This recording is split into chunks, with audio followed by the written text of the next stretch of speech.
Hey, girl. I feel like that was a fake one. It wasn't even the right pitch. Really? It didn't even come. It didn't come from my diaphragm this time around. Hmm. It was deflated, impotent, Oh, lackluster, inauthentic. what a way to start this episode. Hello. How are you? I'm fine. You sound it, huh? It's late, but I'm here and I'm present and I'm showing up fully. You know that this is what the time that we used to always record, right? We've just Well, been moving it that up. was unsustainable. You know, You had to put Joe to bed though. She wasn't old enough I yet. can't believe I was doing that. Wow, what a queen. That was crazy. What a queen. So for the people watching on Patreon, you see this curly hair girl just shaking her head off to the side. And we are joined by a guest today, and you heard from her before on the Family Feud episode. But we are joined by none other than my only sibling in the world, my sister, Tina. Sister, Only says your have mother. one sister. Hey, Tina's Shanti, I wasn't on queen. here with you before, I Shanti. know, this is a first and it's not going to be the last. Oh, I'll tell you wow. that. Well, More we'll hot see about topics. that. See how she does. Celeste, I'm just going to ask that you be cognizant, that you speak up because your computer is serving as your microphone, but that's fine. Yes. But anyway, we are going to get into updates. Shanti, please take us into your lovely updates. What's crack-a-lackin'? I've just been learning a lot, been listening to lots of sexy things.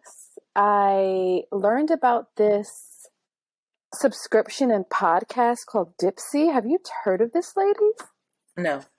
So apparently it's created by women for women, and it's just a auditory pleasure podcast. So rather than the visuals of porn, they offer you the audio of a couple. They have all these scenarios, and they're like these sexy sex stories, basically. But you're listening in on it. And my friend who told me about it said that it turned her out. It got her all hot and bothered, and it was better than porn. And I feel like, Antoinette, you say you like to hear things versus... We don't talk about this in front of my sister, though. We don't have that kind of... You heard the podcast. Girl, you done told it to a whole bunch of people. You're going to act shy around Tina. I was going to say, this is good for Antoinette because she likes the audio. Oh, you hear how she says my name versus how you say it versus how I say it? What? I put the my twa? name. Yeah, you put the twa in there. You're not a lazy speaker. Antoinette. No way, Jose. No way. Anyway, I also realized that Zayn, remember Zayn from back in the day? With his Zayn sexy... as the rapper or Zayn as the writer? Oh. He has a podcast where... But the thing is that they're actors acting this out. So it's, I think, I'm not quite sure because I haven't listened to all of them. But he has the actors like, Chanel, stop playing, girl, drop them drawers. And the girl's like, no, you seeing somebody else. And then like they act it out. And I don't know if it's like he looked at her and took his member out and rubbed it vigorously. That's really how that shit used to read. Not a member. A member turns me on. Say a member and I'm getting ready for it. A member is getting hard.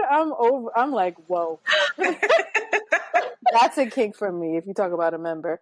But then I also, on the way back from New York, I was listening to The Daily, and they had a whole hour podcast about geriatric sex and their lives. And it was the most beautiful, like, exciting thing. You know, they were talking about how these couples didn't actually learn how to have sex and didn't start enjoying sex with each other until they were in their late 60s. They're fucking in their 80s. They're doing all they got toys. Dipsy? What'd you say? This is on Dipsy too? No, this is the second thing. This is Dipsy is you can find on all your podcasts, and I think it's a subscription based as well. Zayn is just on like all your podcast stuff. But this was on The Daily, and it was just showing the journeys of these people and how they make it a ritual. Like every Sunday, they're lying in bed He's getting the lube. You know, they're doing their thing. They lie in bed, they cuddle, and then they, you know, go Skype their kids or some shit, or like Zoom their kids, because nobody Skypes anymore. But it's just, it was beautiful. And how they make it a ritual, and they make sure the space is nice and it smells good. And it's like, it's very intentional, because they're old, and like these pleasures are not guaranteed. Any day now they can like lose these moments with somebody. And so they're getting it in, and it's just, I'm so happy and excited, and I want my mom to have sex, and I hope I'm fucking until I just can't anymore. Yeah. And even if they can't, then they talk about disabilities, right? Because even though the men can't get hard and the women can't, you know, aren't wet anymore, there's still like this intimacy and this commitment to sex with each other that sex isn't just penetration either. I think you guys should really listen to it. It's beautiful, especially as like a couple people, and you like, after being together for a really long time, it may get like, kids come into the scene, and then it really goes off, but you kind of get inspired and see these old heads to do it, because they're probably the best lovers. Like a 79-year-old man that's been fucking for generations, like he probably knows a lot more. So everybody listen to it. It's the Daily. Shanti, can you hold your mic too? Because yours is going on your headphones. Oh. Like, I think it's the turtleneck. Not the turtleneck. It's driving me crazy listening to that. And just personally, I've just been like trying to keep up with the momentum of the plans and the ideas that, you know, kicked off the new year. And after I kind of came out of my moment of rest, I was like, yeah, we're going to do this. And then it's like, fuck, you got to keep doing this. You got to like do all the things. And I think, especially around business, I'm feeling anxious, and it's kind of extinguishing my excitement. And like, I gotta just keep that same energy. So I'm just sitting with the hard feelings and trying to stay consistent and be more curious than anything, and like fucking play around with it and not get discouraged. So that's it. How is everyone else? I actually don't know. Something happened the other day. I told my sister about this already, but it concerned me and I lost sleep over it. Blue, my very unloving cat, I was in bed laying on my back because, you know, I'm scared to mess my neck up. So I have my new neck pillow. I'm laying on my back, and she hops up on the bed, which is normal, but she usually just stays in her little lane. This time I feel her paw on my chest, and I feel her other paw on my chest, and then her full body is on my chest. It might be like 1 o'clock in the morning, and she's just standing on all fours. So I pet her once, and then I said, you know what? No, let me just see what she does. And so she stood there for a minute, and then slowly just lowered her head into the nook of like my nook between my head and my shoulder. And she has never, this cat doesn't let you pick her up. She won't sit on your lap. She has been doing things like that to me all week. The other day she was sitting on my lap. She came over in the bed the other night, laid on top of my, like on my hip. Like the hip thing she's done before, but the very intimate chest thing she hasn't. And if you know Blue, all you hear is she's purring away. And so I could hardly sleep. But then I remembered when my grandmother was ill, her cats wouldn't leave her alone. And they say that animals can sense issues with their owners, and they become very clingy and very touchy-feely. And so I was up all night like, am I dying? Am I going to die? Is now the time? And freaking out, like freaking out. And I think that's partly why I couldn't sleep, was 1, her purring. 2, I wanted to savor the moment. And then 3, I thought, wow, what if I have like some kind of aneurysm or something, and Blue senses it and she's saying goodbye to me. And I started crying. And it was the shit. Like, now that you have come over my house and you see how I live, you see that I do care for this beloved being that I share space with. Very much. Shanti was shocked, everyone, when she came. And it's not even like I'm a cat lady. I don't have a bunch of cat shit everywhere. It's just the way. I don't. If you want to see a cat lady, my godmother has an entire basement. A whole room that, like, she had people come in and build, like, cat trees and this and that, and they can get upstairs through a tunnel and all this shit. I'm not that person. But I care about her and she cares about me, and I just don't know what happened. So prayers up. I think I'm in good health. I've been really taking care of myself, so I don't know what's going on, but that shit stressed me out. I think it may have to do with cats as they get older. My mom's cat is very affectionate now. You guys are in a new space as well. Maybe she's like feeling an intimacy with you that she didn't have with other people in the space, but it also has to do with age, that cats are like...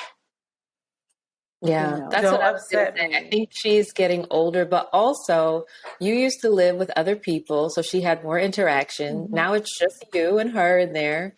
So, and that's how she was with Dennis when he would come over. Every time he sat down, she'd be on his lap.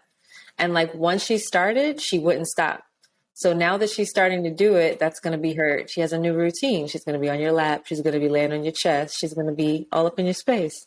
Well, she has her back to me right now and she hasn't looked up. So we'll see. But I don't know. I love her. And it was a really sweet, intimate moment. And it made me weep. In other news, I found myself during the workday.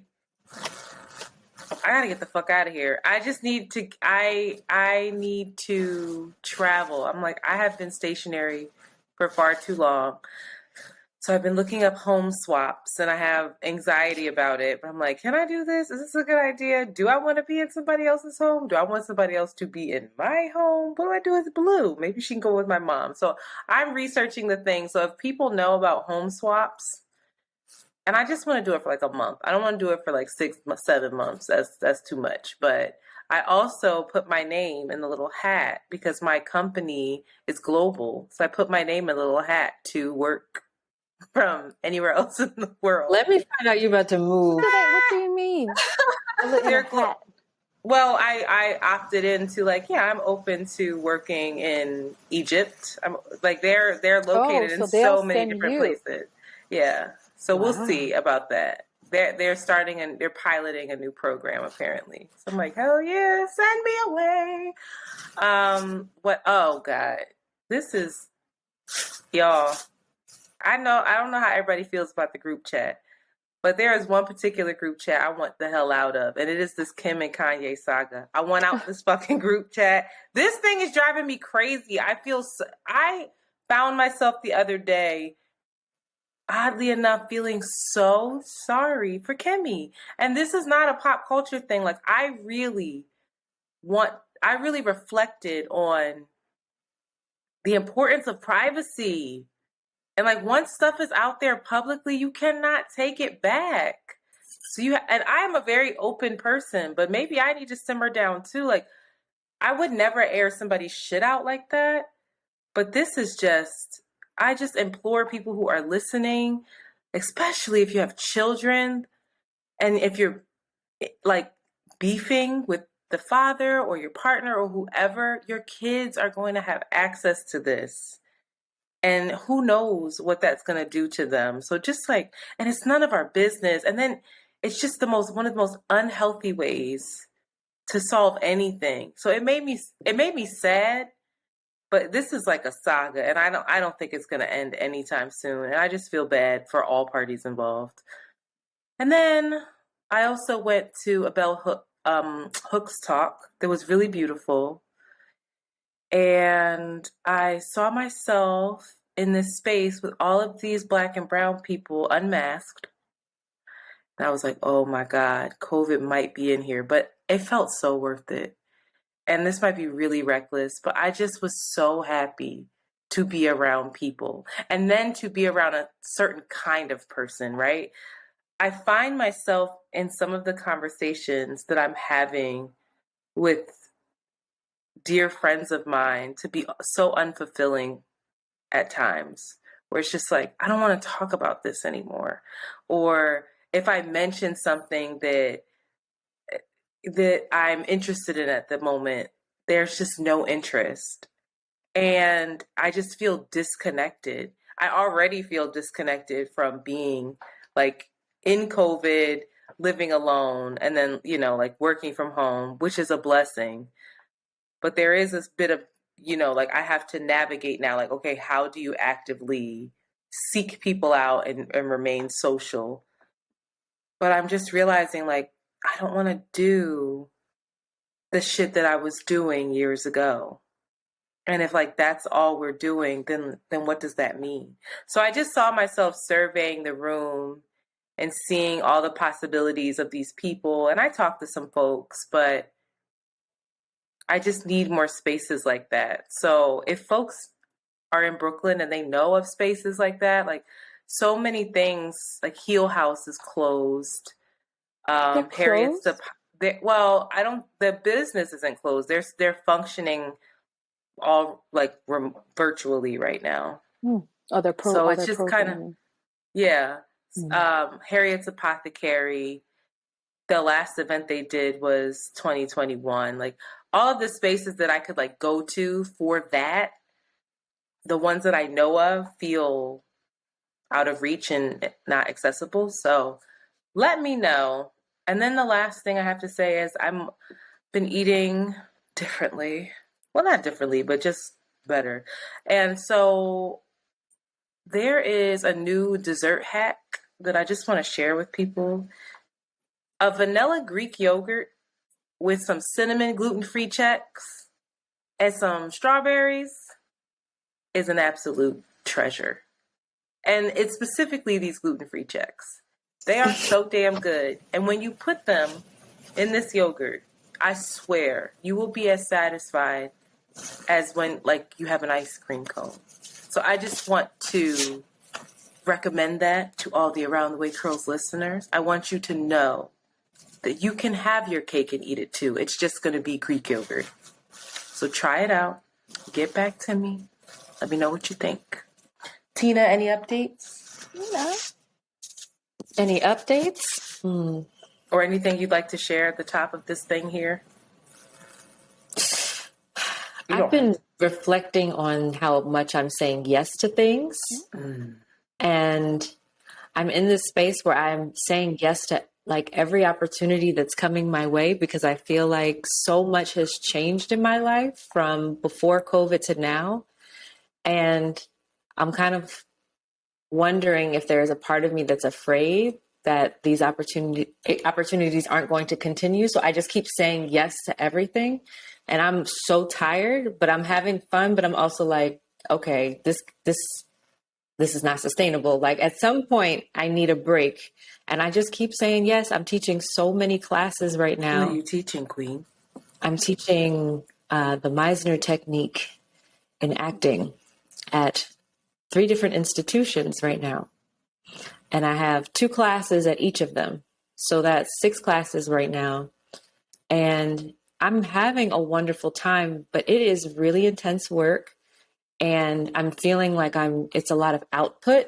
Right. And I'm like, oh, I'm remembering when I used to be in spaces where I guess everybody was kind of, how do you put it? Like when you're a teacher, there's this assumed position, even though I don't buy into that, but there's this assumed position, right? Like you're leading the class.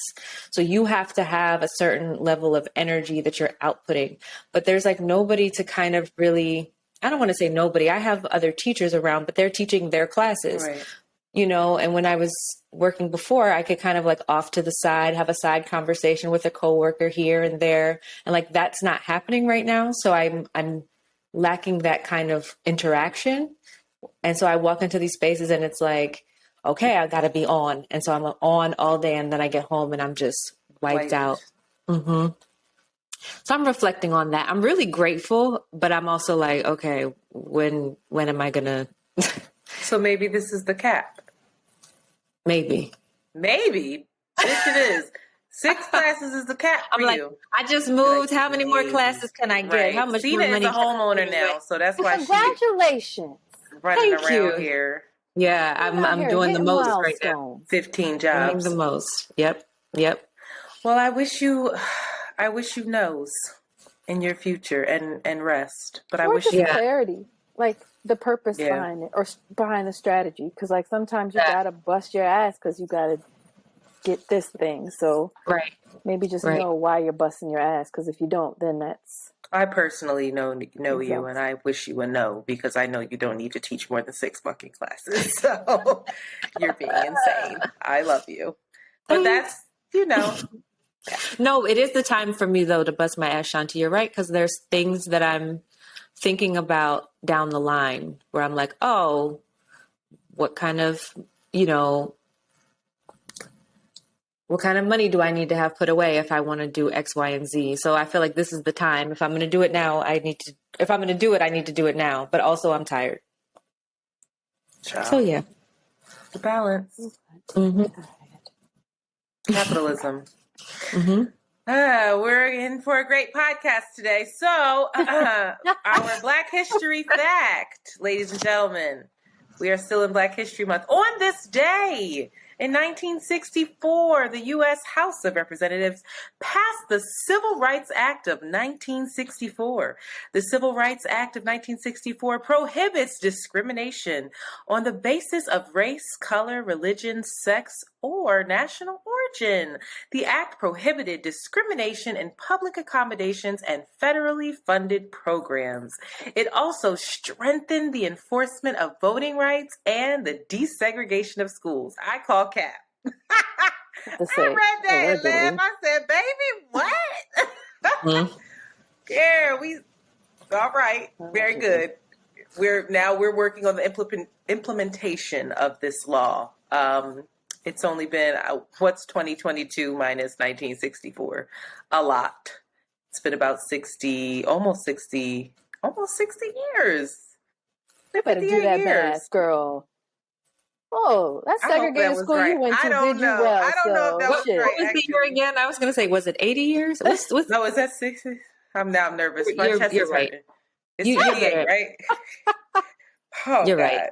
Oh my God. Shanti, what's 20,000? I don't know. Remember when we did that? Remember we did that over here? 1964 plus 1 equals 5.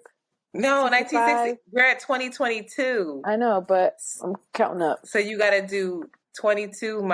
All right, we're not going to do this right now. Long. It's too many years have passed. We should have seen that. Had we not gone to segregated schools, we would know how to do math like the white kids do. So, I wish in post I could put a Dr. Umar hat where you're at. Oh, there was something else. For hot shit, I want to shout out somebody that I came up under in Philly. Why didn't I have this ready? Antoinette Love. You know him? Mm-hmm. Yeah. He has a bookstore. Is that his lady? Is that his wife? She's so cute. He has a bookstore in Brewery Town in Philly, and you need to check it out. And it is. When did this happen? I don't know. I just read it. Professor Antoinette Love wants the community to share in his collection of rare Black literature. But it is basically, Antoinette Love had planned to wait until spring to open Bailey Street Books. But so I don't know. He was doing it in conjunction with the record store, Brewery Beats. Mm-hmm. I don't know if he's still there or if they joined forces and now it's Brewery Beats and this bookstore. Wow. But check it out. Get on your I'm going to show up. Yeah. Yeah, you got to show up. Because he's got, I know that Anya has been collecting books for years. He's one of these guys that spends money on a rare find. Spent $300 on a book. And I'm like, ooh, but I want a coat. So shout out to him. I hope that Philly shows up and shows out. And if he has an online store, it'd be really dope. Can you send that to me so I can share it? It's on my Facebook. Are you on Facebook? On Facebook. I reposted on Facebook because I saw it there.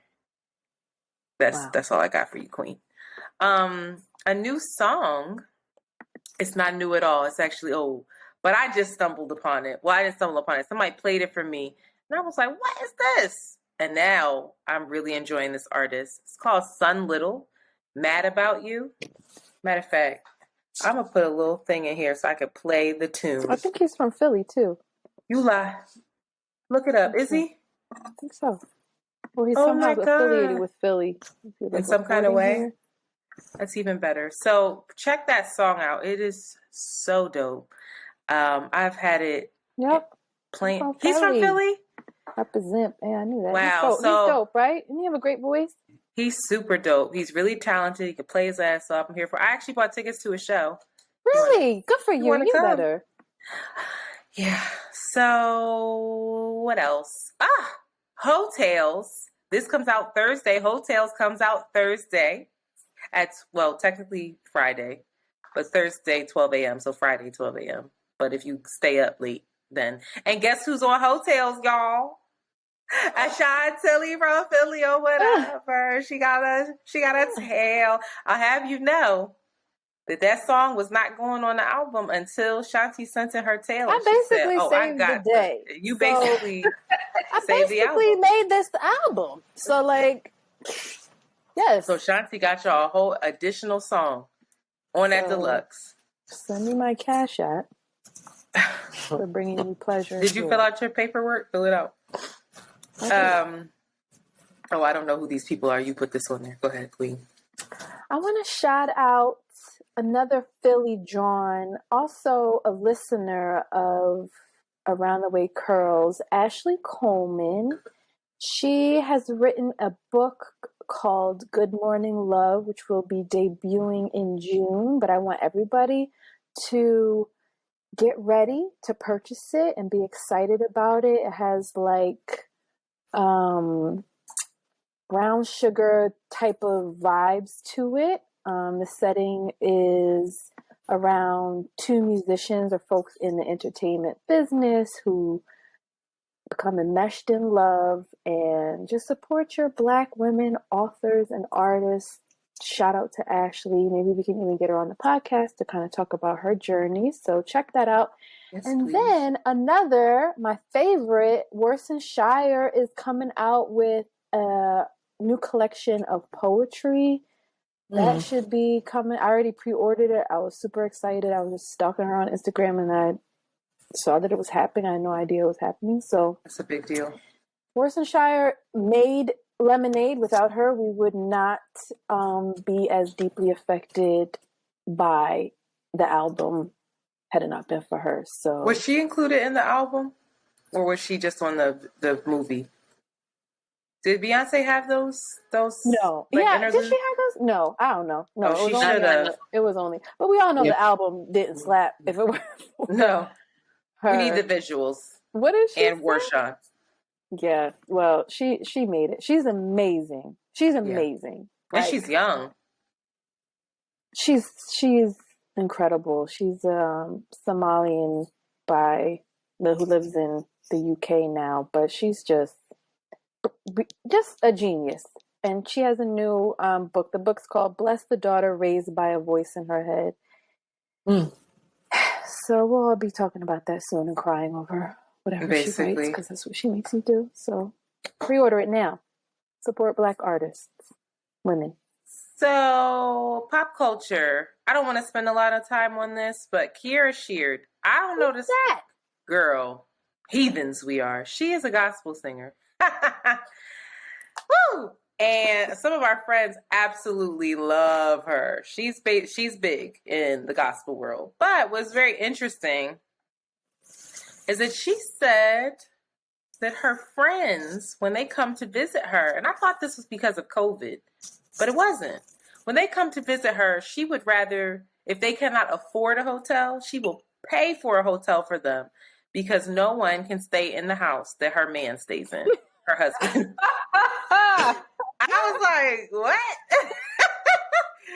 So it shocked me. I was like, oh, I'm just so confused by that whole community. I'm like, but isn't your love rooted in God and truth and faith? And so you can't have a woman around your man? Yeah, but I don't.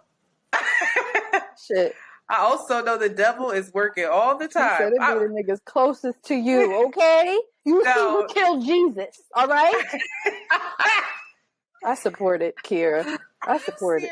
Go ahead, girl. If that's your boundaries, you got a hard boundary. You and your man talked about it. He gonna cheat on you regardless. It may not be with your best friend, but like, if that's what you want to do, go. I would be so hurt if my friends would not let me stay in their home. I'm like, hey, y'all fine. My friends are fine too. I'm like, no, we having dinner and you gotta go. Leave. Are you serious? And make sure no midriff is showing. Your whole asses. You are not being serious right now. My question, Tina, you're married. Look, we got somebody on here that made it. Her husband said he was never more free than being in love with her. So she really made it. So let us know, Celeste. Your homegirl is coming to town. She didn't travel a long way. Can she stay in your new condo? Of course. But we okay, here's the thing. Of course, my homegirl, my friend, I don't have many that I consider very close to me. So the ones that are very close, absolutely. However, we all know we have a few people in our lives where we're like, I don't know. We had a family member where it was like, be careful because. No, you just got to tell. See, that's the thing. We had the I don't think anything would happen. I just don't want that awkward situation of me having to pull that person to the side and be like Shanti said, your midriff is showing. You know what I'm saying? Like, you just excuse me, your titty is out. Right. Excuse me, you're in lingerie and I'm trying to cook for my man. What's happening? Do you remember that when that happened with her? Yes. Yo, we had a family member. Why? We don't say no names, but I was definitely entertaining, and she was walking around in a teddy. And definitely changed her clothes because you were entertaining. Because I was entertaining a young gentleman. Be the piece of it. I'm telling you, yo, internet. You better find. No, but what's interesting for me is I just had a conversation with the gentleman before he came. Was like, listen, this is how she rolls. I expect you to just look down at the floor, ignore it, or call her out. And I will call her out the same. Because I did. I was like, you need to go put some fucking clothes on. But my friends, if then you're not, my whole thing is then you're not really my friend. Now she's saying she has business associates or things like that coming into town. No, you got to stay in a hotel. I don't know you like that. But my friends, come on. I watched the clip and it was the interview. I don't know who of the ladies was Kierra, but both of them were talking about that. Kierra. But one woman said, if your person needs a place to live, like if your person's down and out, I don't know if it was just a visit, but like, Antoinette, I'm down and out. You wouldn't let me live with you if I was down and out? I'm struggling in this moment. Let me live with you. Like, I think anybody that would say it wouldn't come past their head that like, oh shit, like, oh, that's a possibility. That would never come into my head. The thing that would come to my head is, we have to have sex more quiet. That's annoying. That would be what comes to my head. Oh, they about to soak up the heat. Like shit like that. You're about to eat my food. You're gonna have sex with you my have your girlfriend come and stay at your space indefinitely.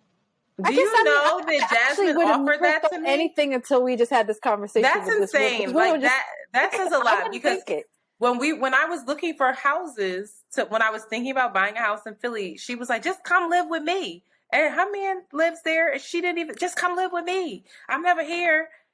And she was like, "You can help Dave." She didn't even think about it. Yeah, no, that's how I would operate.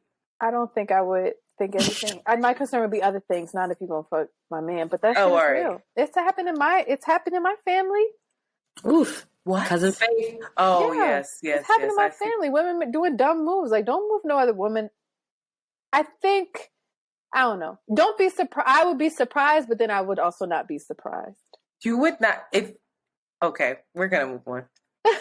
I'm not talking about you specifically, but like if you put people in the space. I'm talking about our tight group. Like we all got tattoos group. No, I don't think we would, but no. If stuff would happen, I'd be like, oh well. Well, I was scratched the tattoo. And my friends are fine as fuck and men ain't shit. So like what are we gonna do? Oh wow. It's tricky out here. Well, I want you to know you'll always have a place to stay, regardless of my relationship status. God said, no. God told her that? Jesus told her, listen, follow what happened to me. Wow. Moving right along. Spotify, the ongoing saga of Spotify and Joe Rogan and the drama. So Joey got in trouble. We talked about this for his COVID misinformation. And then the good old Twitter folks done dug up. They went through all his episodes, baby, and they put a compilation together of all the times that man ever said the N-word. Edited it up, and released it to the masses and said, Spotify, get it together. So Joe issued an apology. I'd like to also say that Thandiwe has been going fucking ham on Joe Rogan. India, shut up. She's like, I too am pulling all of my music. Like Neil Young, Joni Mitchell, and Thandiwe. Stop, don't do that. But India, I was impressed with her today, and I'm going to tell you why. But India pulled her stuff, but also Brene Brown halted her podcast and was like, right now I'm not going to do any more episodes. And she didn't say why initially, but she's openly talking about it now. So Joey issued a 5-minute apology. He said, I'm making this video to talk about the most regretful and shameful thing that I have ever had to talk about publicly. There's a video that's out that's a compilation of me saying the N-word. Sorry. It's a video made of clips taken out of context of 12 years of conversations on my podcast. And it's all smushed together and it looks fucking horrible, even to me.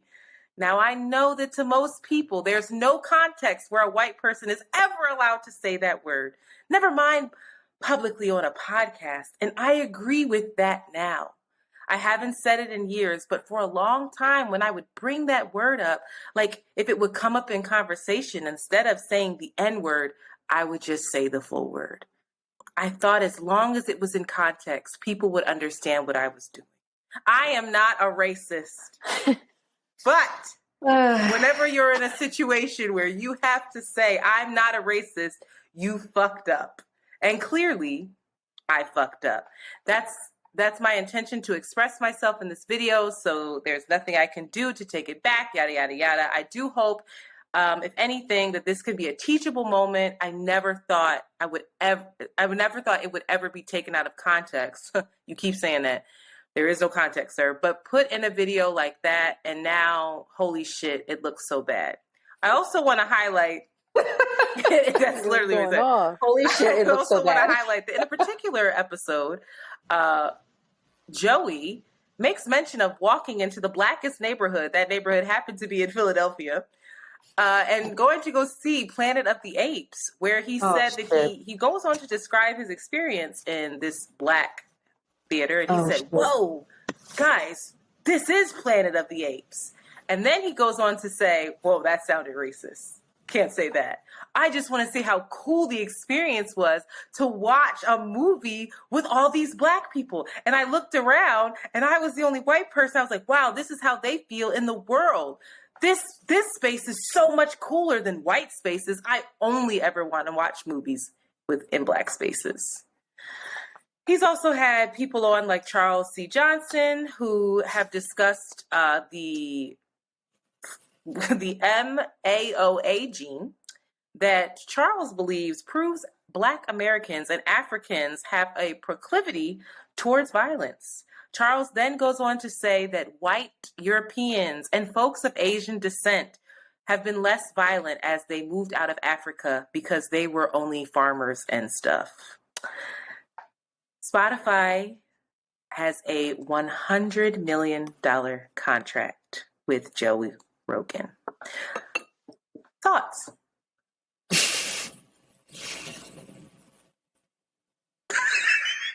Not everybody just silent.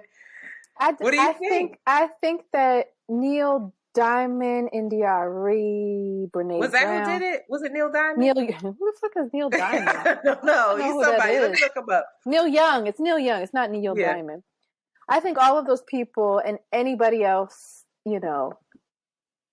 on Spotify, getting paid by Spotify, should and connected to them, should voice their opinion and protest in any way that they want to. I think that makes complete sense. Do I think Spotify should pull him off?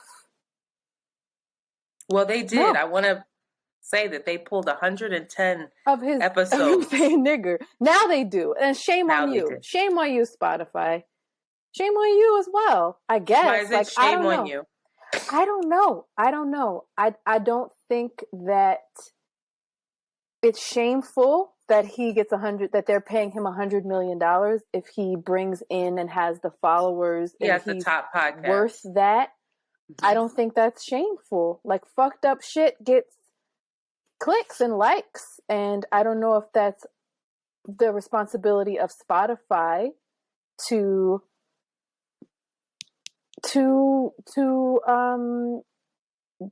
be the one to edit that if that's not built into their value system, you know, like they're just this platform that hosts this thing.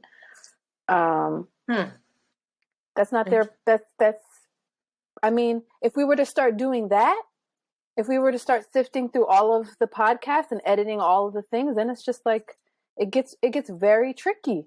It gets very, very tricky. And I know that it's what he says is harmful and he's gross, but so are a lot of other people. And so are a lot of other more politically, I don't know, more people that have different ideas to him.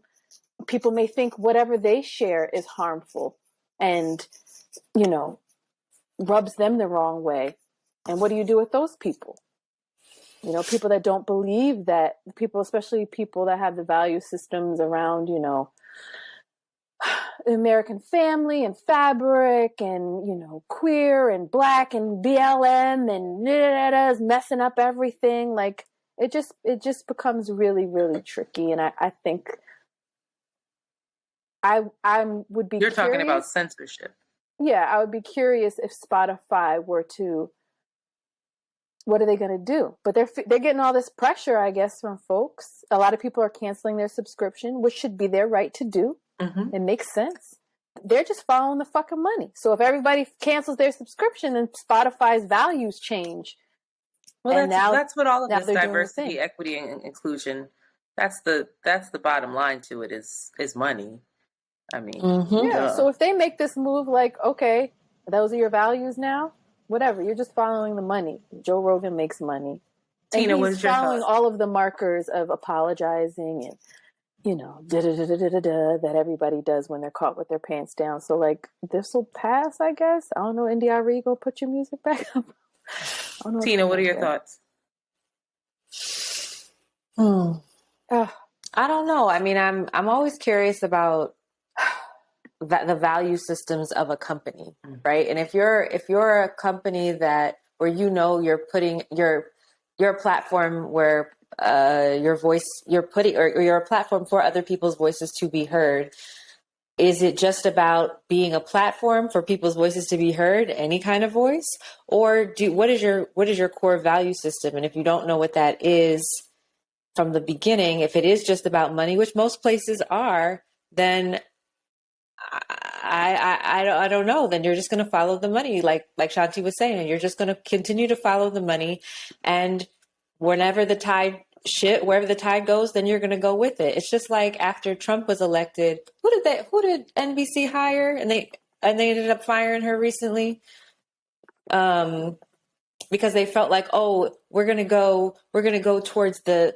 way that the world is moving, and the world is moving more towards the right? You're just going wherever. You're not actually thinking about who you are as a company. And so, like, I don't know. It's Dennis and I went to a talk years ago, and Michelle Alexander, the author of The New Jim Crow, was speaking, and she was talking about how many different institutions and people do the right things for the wrong reasons. Mm-hmm. And it's like, okay, you're going to take it off now because you might lose more money, but like from the beginning, you never had an issue with it. So I mean, at the end of the day, it's all capitalism. So it's like, I don't know how to feel about any of it, because it's just like, okay, you might quote unquote fix it, or you might start to hold him accountable for what he's saying, but it's only now because your pockets are going to be affected. So I don't know. Well, I have a couple. It's interesting. I think I actually, outside of him repeating that things were taken out of context, I really need him to understand there's never a context for him to talk about a Black community being Planet of the Apes, or, you know, him saying nigger on his podcast, right? And the way that he was saying it.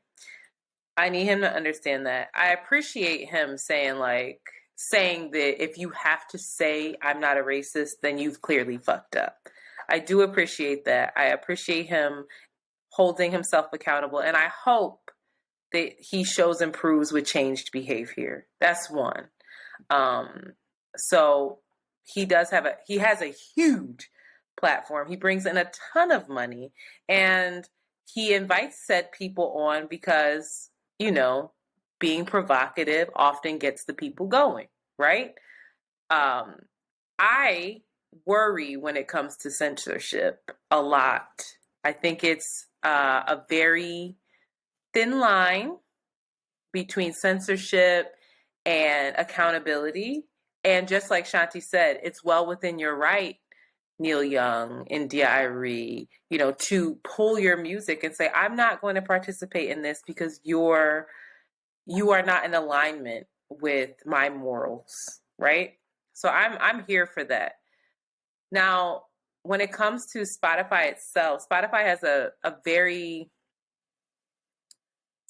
a history, it's tricky, of not paying Black creators. So that's something that if you really want to show and prove, then let's talk about that as well as Spotify. That might be a different conversation, but what Thandiwe was pointing out was that you are paying him $100 million with the money that you make off the backs of musical artists, and they get paid 10 cents for every million streams, right? So that's why she's like, I'm pulling my shit because I'm not really benefiting from this platform. You're serving me as though like, hey, we're gonna pay you with exposure, but that doesn't pay my bills, right?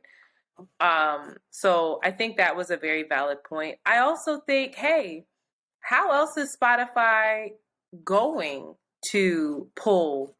I don't think Spotify is listening to every fucking podcast episode that goes up on their platform. There are hundreds of thousands, if not millions, of podcasts right now, plus all of the artists. They would need a huge team to do that kind of quality assurance, right? To listen to the hours and hours. You just don't have it. It's not built into the platform. What about an accountability situation? What about a team that is designated for holding people accountable? Well, so that's the thing, is that how do you staff that? I don't know. That's what you would need. A team. It's almost like the Facebook conversation. How do you staff that? Yes, Facebook has a team of people that they scrub Facebook to find hate speech. But the amount of people using Facebook and Instagram versus how many people they can afford or do pay, because they can afford more, do pay to do that work, minuscule. They released something along the lines of like, Facebook took down how many ever hundreds of thousands of hateful posts, but that was a drop in the bucket for what is in existence on their platform. I feel like it could possibly be the same thing with Spotify. So my point is, I don't fault companies. I don't have a shame on you, Spotify, for now pulling it. People voiced their opinion. They didn't like it. You did something about it. Would I have rather it not existed? Would I rather Joe Rogan have his own moral compass and understanding before all of this happened? Sure. But now, hopefully he has changed behavior. Spotify, thank you for listening. You took the shit down. And so the next time we have a fucking issue, listen to us again. That's how I approach it, just because I understand the complexity that I feel that it would be to try to listen to everything that's put out on Spotify. I mean, well, maybe it's not listening to every single episode, but maybe it's when you build this platform, what are the guidelines for it? What are the things that you're going in, like from the of course, there's guidelines, the no hateful speech, no this, no that, but listen to some of the music that exists on the platform. Yeah, I don't know. Well, I don't know. I think we're all also realizing and seeing the implications of technology, right? And so for us to say, oh, it's too complex for us to unravel what we started, feels like we have to do better moving forward. You know, the fact that lives are being lost, that entire countries, you know, have waves of extreme violence due to these things being shared on social media. People are getting sick or whatever. Like, there has to be at some point. And again, I don't know where that begins, whose responsibility that is, and that's a part of the complexity of it all. But like, something has to happen because the implications are dangerous. They're catastrophic. It's not just like, oh shit, like these algorithms and this information being shared is deadly. But then, like, the other it feels like the only thing would be censorship, and so then it's like, whoa, what in the 1984? And who gets to determine? It's getting crazy, right? Because I feel like if we get into a censorship conversation, we run the risk. You just had a young lady, forgive me, I forget her name, but she was trying to compete in a swimming meet. In Minnesota. And her swimsuit said Black Lives Matter. And one of the volunteer judges said she couldn't compete. She did finally compete because people petitioned and that person was released from their volunteer duties. But if you have someone like that determining what censorship is, tricky. What if I'm not in alignment with what you feel should be censored? Right. That's the thing that's why conversations is important. If we're going to get into, if you want me to get woo-woo and about it, really it's that moral compass, that humanity that you have to tap into as a creative person. If you're releasing something into the world, you have to be able to stand by it morally. And then you also have to be willing to hear opposition and change behavior. So that's why I'm always a little nervous about, fuck Spotify, fuck Joe Rogan, they can all go to hell, because where do you learn? Change behavior. Like, you have to now put systems in place. You have to do something about this. You have to hear what people are saying, take it in, and adjust. And yeah, of course, it affected their dollar, but they changed it. They could have said, fuck you, I'm still doing it. I don't care. And then it's up to people to tap into their humanity, and say, I'm going to make a switch. Because Child did not want to have to move all of my shit off of Spotify. I have so many playlists. I was really trying to do it. My Discover Weekly is finally back to normal. Like, I was like, oh God, I know me. Spotify I literally knows me. said, like, I have an intimate relationship with you. I have to move. Nobody sees me like Spotify. I was looking at Apple Music like, fuck. All right. But anyway, moving right along, let's get into some politics quickly. Well, we're not going to go quickly on this. We're going to give this gentleman whatever time he needs. Amir Locke, a 22-year-old man, was murdered by police on Wednesday, February 2nd, after being shot at 7 a.m. by SWAT officers during the execution of a no-knock warrant. Locke was not named in the warrant itself, nor was he a suspect in the case being investigated. And the lawyer for his family said that he was in the apartment staying with a cousin. Minneapolis Mayor Jacob Frey put a pause on no-knock warrants, but the future of the controversial policy remains unclear. Amir was a legal gun owner. And keep in mind, they're still trying the George Floyd federal case that happened in very close proximity. Thoughts? I mean, this gentleman was in his bed, woken up with people what I'm sure he believed to be intruders. They released camera footage. I refuse to watch it. I just can't do it. And apparently he's off screen and he's pointing a gun in the direction of said intruders. This no-knock warrant shit gotta go. Like, this is... I don't understand the humanity of it, but please offer something. I have family members that are very attached to their guns and very believe in the idea that a gun will protect them.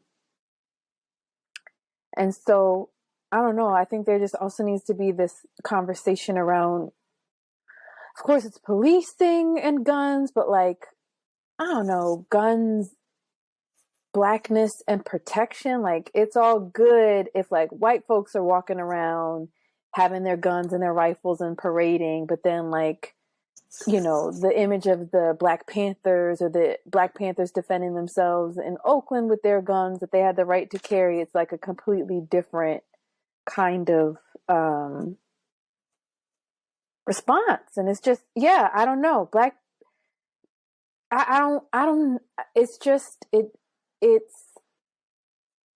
It's all of the biases that white folks have. It's the adrenaline in the moment. And then it's like on top of somebody having a gun that already they look like, oh, you don't belong. A gun and you don't belong together. You're immediately trying to kill me. You're Black. You're immediately dangerous. Plus you got a gun that you shouldn't have. It's just, I don't know. It's not surprising. It's just not surprising. And it should be an outrage, but it's not. It's just like, you know. But I know so many people that are like attached to this idea of a gun as protection, especially so Black you think, men. It's interesting to me that in listening to that the gun, his gun, was the thing that stood out to you. Because my biggest issue with it is the no-knock warrant. Because if you're coming into my home, if all of a sudden I just hear boom and people are barging into my home, I'm immediately on the defense. I'm in my home. That's my safe space. My guard is down. I made it through the streets into my safe space, or my cousin's safe space, or wherever the fuck. And then you barge in. Why would you not expect someone to be nervous and to reach for protection, whether it's a gun or not, or to run, or because that's the other thing.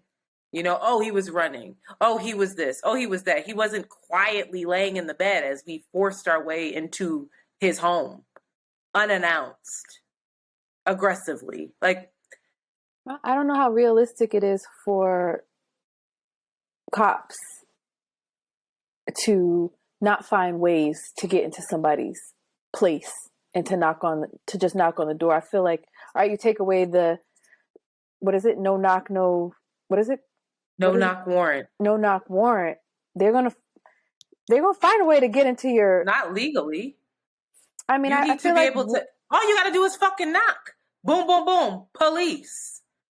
Yeah, I don't know. Now I know who's at the door. I think there's probably some other loophole that allows people to come into the space unannounced and to Jesus Christ. If we're going to ask Spotify to do better, I feel like we can ask the fucking police to do better. But that's just me. I don't know. I just don't think that you uphold that is going to, they're going to find a loophole to get in there and do what they do, which is do what the fuck they want to do. There is a big difference between barging into someone's home unannounced and announcing yourself as the police, and then them coming in. That's my only point. You are going to get a different response. I might still be filled with fear, but I most likely am not reaching for a gun and pointing it at you because I'm already aware that you're not an intruder. You're law enforcement. And if then I choose to point a gun at you, then we have a different situation. Now I'm not abiding by the law. Now I'm not being responsive to the police in a certain way. Tina, what's your thoughts? I mean, it's the same conversation over and over and over again, you know? I mean, wasn't that the same thing that happened with Breonna Taylor? Yes. They just busted her home. You know, I think for me, the no-knock warrant, that's the thing that stood out to me too, because I feel like if I'm in the place that I believe is my safe space and someone comes in, the level of fear that is going to go through me, I'm not a gun owner, right? I'm like, I don't believe in, that's not my way. I'm terrified of guns. I honestly feel like because of all of the implicit bias that exists, that guns need to be removed. It's like when you're a kid, you're not responsible with this thing. You have some issues. You don't know how to use it properly. Nobody can have it. Nobody. Now that's unrealistic though. We know that that's unrealistic. That's just my utopian idea around guns, but that's not ever going to happen. So then when I think about a no-knock warrant, I just think, I don't see how that's productive. I don't see how it's helpful. It seems like all we ever see are these horrible outcomes where Black people's, or people of color's lives are taken. And it's just like, oh, well, you know, like, it's almost like, well, that's the casualty of the situation. Like, it's not that big of a deal. It's not considered that big of a tragedy. It's not. It's almost like, well, this is part of what happens. I had three Black men say that to me today. Say what? This is what happens. It's nothing new. And that really broke my heart. I want to emphasize that, you know, I don't think that it's utopian to believe that there can be no guns here. We talk about radical change often on this podcast. And I want to say Norway, Ireland, Iceland, and much of the United Kingdom are maintained largely with unarmed police forces. But the foundation of their country was not based in owning guns. I'm very clear. I'm not saying that it's not possible. I see it as possible. It's extremely radical. I'm saying whenever I say that, people look at me like it's utopian. So that's all. I think it's possible, but I think it would take is just. Yeah, I'm going to stand in that possibility. I know that I wouldn't see it in my lifetime, or I don't believe I would, but I do believe it's possible. However utopian it is. If you notice, the other thing about this is we're talking about the folks that fall victim to this, but it's dangerous for police as well. It is. Those no-knock warrants are fucking dangerous for them. 31 officers died last year serving these no-knock warrants. As in comparison to, you know, the cases that got a lot of coverage, but like, this is dangerous all around. If you look at the number of lives that are taken by the hand of a gun, it's outrageous. Dad just had people shoot outside his house. Exactly. Yes, it's outrageous. And so for me, it's basic. It's like, that is what needs to go. But as soon as you say that, it's perceived as though, because, you know, like Shanti was saying, people believe that this is what's going to protect me. If you take this away, what's going to protect me? That's what people's belief system is. And that's so deeply ingrained. And I remember, you know what's crazy? I remember being in 5th grade and our now stepfather, who was our teacher, I remember one of the things he said when he was talking about slavery, when we hit that point in the history lesson, right? And he said, I will never forget him saying this. He said, why were the white people able to take the African people from Africa? Why were they able to do that? Why were they able to take people against their own will? We're all sitting there like, I don't know, because they made them, they forced them. He said, how? He kept kind of digging. And he said, I'll never forget this. He made a fake gun hand, and he said, because white men had bang bang. That's literally what he said. I will never forget that in 5th grade. He knew he was inferior in that moment. Good job. I'm sorry. That's terrible. That's my stepfather. But the inception of this country is built on that. That's why, critical race theory, they're trying to remove books. Like, just look at what's happening, that kind of pushback. I don't think it's impossible, but the pushback that's happening right now, I'm like, I don't even know where to begin, because it's so rooted in the identity of this country. Sadly, we have to move on, but this is a fruitful conversation. I want to talk to I want to have a gun conversation on this bad boy. We did a little bit. Some gun-toting folk. People that like guns. Mm-hmm. Yeah, I want to talk to some gun-toting folk. I know somebody. I don't know if he would come on, but I know somebody he carries his gun everywhere he go. He doesn't live in this major city, but everywhere he goes, his gun is on him. It's all very interesting. We can't talk about it, but I just want to highlight that Connecticut, New Jersey, Delaware, and Oregon have all set timelines to end their school mask mandates. Good luck. We have some voicemails I am going to play because we haven't played any in a while. I know that we are going over, but we will be okay, kings and queens. All right. Wait. One of these is so funny. This girl, she's cracking me up. Not just one. Hold up. Hi, ladies. My name is Regina. I have phoned in before because you guys resonate with me so much. Absolutely just insane. I hope everyone's doing well. I'm just listening to the episode you guys talked about shame. And when I say it's getting, okay? And Antoinette, I totally understand when you said there's shame around feeling like you're supposed to be a better version of yourself than you are right now. That just, I was like, shit, is she talking about me? And I just want to let you guys know that this is just such a great episode in terms of discussing, the different types of, shame that we feel and, the way that society puts a lot of pressure on us to feel like we need to be in a specific place and time, especially depending on, if you're female, male, your age, where you are in your job.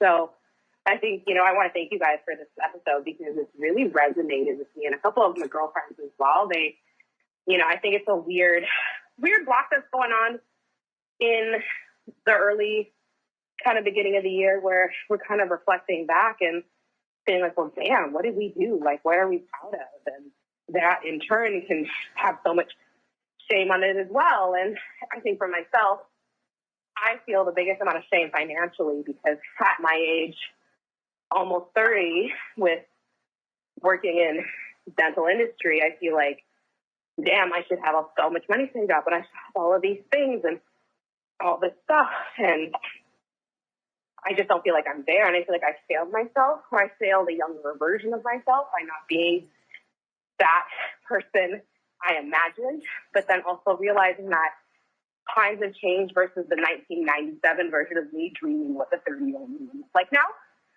So I think that's definitely taken a little bit more pressure. It's a little less pressure off myself. Sorry, walking.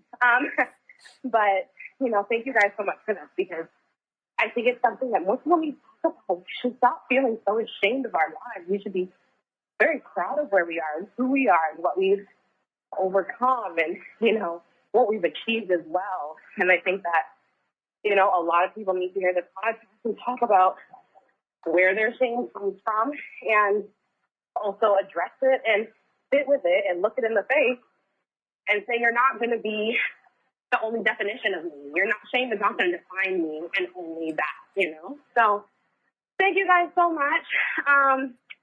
Sorry, rambling. Walking. Goddamn, I haven't worked out a lot. Okay, well, have a good afternoon, evening. And you know what, Chauncey? It's okay. I smoke too, and She got cut off right there. Damn, right when she was about to drop the gem. Wait, don't say anything because we have another caller about that episode. And this. My name is Terry, and I hail from the ghetto streets of St. Louis, Missouri. And I just want. She got cut off. It's coming. Don't worry. That y'all are my spirit animals. Okay, I am currently driving down whatever the fuck this street is, somewhere that I felt, this is the street that's nearly next to that Nashville Kings Highway. Nevertheless, niggas, y'all are my spirit animals. I swear. And just listening to y'all, it just gives me so much joy and so much peace. And I just love that y'all show the duality in this world, because let me tell you, it's a thing, and I am here for it each and every single day. Shanti, please continue to smoke your CBD. because that's how I started, young man. And now, you know, marijuana just flows off your tongue, like you said. That's your palate. But I smoke, honey. And Antoinette, I think you understand where I'm coming from. You smoke as well. I'm gonna get on off this voice now so I can go get me some food. But I love you too, and I just gotta continue to be blessings to so many. From the ghetto streets to St. Louis, goodbye, and I will hopefully see y'all soon up in that joint called Philly. Wait, she called back though. Wait. Hey, Shanti and Antoinette. This is Terry from those St. Louis streets again. It is 2:00 in the morning here, and I am not in the St. Louis streets. I am in my bed. However, I am decompressing from the day, meditating and reflecting, and let me just tell you something. Shame on you ladies, but not for being malicious or anything, but just for making me cry at 2:00 in the morning. Like, having to realize where my shame comes from just really brought me to tears. And it's just at 2:00 in the morning, I'm leaving your voicemail. And it gave me a revelation, and I'm just, I'm crying. But yes, thank you so much for helping me to reflect at 2:00 in the morning. I'm going to try to go to bed now. However, 6:30 will be here before I know it. Ooh. I'm a grown woman. I'm going to roll up, turn on some TV, drink this soda, and then go to bed. Not the soda, Tuka. I'm not going to sit in this shame. In the shame that I have that I'm about to sit up and really do that. I'm going to still get up and go to work. I know that's right. Hi. Oh, love y'all. Love them. Love y'all. That's I just had a human experience. I really wanna. What was the first? Now I forgot the first wonderful lady's name. Damn it. Shame is a thing, yo. I had shame today. I had so much shame today because I didn't work out, and I didn't work out because my body hurts like hell. And I was like, if I work out, I might pass the fuck out. Like, I need a break. I've been going too hard. And I'm not Beyonce yet. And there's shame in that. I don't know. Shame is really hard. But I loved what Terry said when she said, I'm not going to sit in it, though. Like, she acknowledged it. But she said, I'm finna smoke this blunt, get up and go to work, and I'm not going to sit in it. So hopefully we don't sit in it, and hopefully we can work through it. Hopefully I'll start smoking marijuana, too. Also, I don't smoke, y'all. I know that I do get high on this podcast, but I'm strictly edibles only. Does that change it for you somehow? Somehow. Changes the consumption? I don't like seeing smoke come out of people's bodies. It upsets me. Oh, I love it. Oh, it gives me anxiety. It's not that I don't like it. For me, I don't like it because I'm like, I'm ruining my vocal cords. My child just keeps walking around. It's just like, what? Uh-oh. Dead. All right, well, with that note, let's take a break. This is a long one. Please continue to rate, subscribe, share. Leave us a voicemail. What's the number? I should have had it pulled up, but I don't because shame. What's the number, Shanti? I don't even know nobody's number. 948-2780. That's 215-948-2780. Take us out for a little break. These messages, we'll be right back. Boop. You want to talk to JoJo? No. So to get her ass in the goddamn bed, 1 o'clock in the morning. Are y'all ready for this shit? This about to be. Can you hear me? Yeah. Okay. Are you okay, Tina? I know you're tired. Everybody tired. My eyes. No, I'm fine. I was just shifting in my chair. Not Tina with this Black Panther shirt on. Ooh, all the mulattoes. All right. Let me have this pulled up. Can y'all ready to play. Mulatto podcast. We can hear you, Queen. Shanti want to join the mulatto talk? Oh, she's not.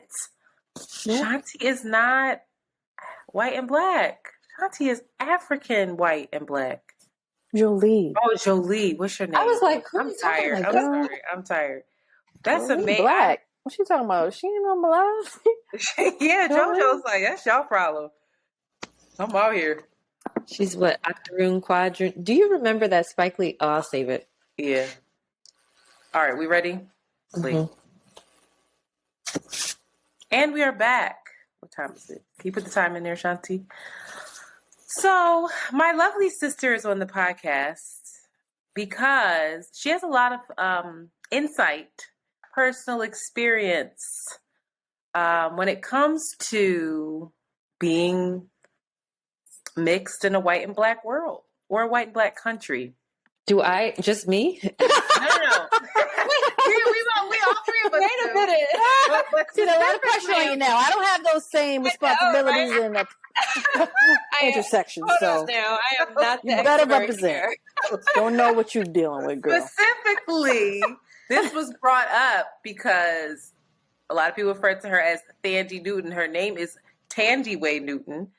She received, boy, did she got dragged, baby, recently as this actress appeared in a movie called God's Country. Apparently she's excellent in it, and the film is excellent. But she had this, obviously this was on her spirit. It's been on her spirit, something she's been struggling with for some time. Hence the change in her name, us actually calling her given name Thandiwe and her asking for that, right? So she talked about her experience, or shed some light on her experience as being a woman from mixed heritage. Her mother is, I forget, I should know this, but she is from the continent. And she's South African. She's South African. Okay. South African. And her father is, I believe, from the UK. So I want to play the clip because I don't want to paraphrase what she had to say. Tina is here because as an actress, I think that she could shed a lot of light on Thandi's specific experience when it comes to the acting world. And then we're going to talk more generally about just where we fit in, how we fit in, and what our experiences are being mixed, and maybe even what shame that may or may not bring. So here's what Thandiwe said. You must have got my note, though. I put it on your truck yesterday. I now realize that my internalized prejudice was stopping me from feeling like I could play this role, when it's precisely that prejudice that I've received. It doesn't matter that it's from African-American women more than anyone else. It doesn't matter. I received prejudice. Anyone who's received oppression and prejudice feels this character. I've wanted so desperately to apologize every day to darker-skinned actresses, to say, I'm sorry that I'm the one chosen. My mama looks like you. It's been very painful to have women that look like my mum feel like I'm not representing them, that I'm taking from them, taking their men, taking their work, taking their truth. But I do think that any women of colour who, whether they're pale or whatever, who've managed to help other actors, get into this business, really matter whenever they say that Black women have watched the movie. And it's really, really, really mattered to them. I just thank God that my light skin didn't stop that from happening. I'm so that it didn't cause more pain. People think it. All right. Here we are.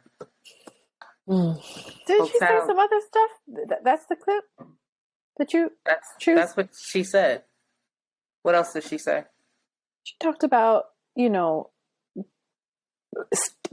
stealing Black women's men. She said that. Opportunity. Oh, I didn't listen to it. I'm sorry, my bad. I wasn't even listening to you, Tandy, on that part. God damn it. All right. So, thoughts. I'm going to shut up. I'll speak, but I'm going to shut up. Thoughts. Take it away, ladies. It was hard to watch Thandiwe. It was hard to watch that. And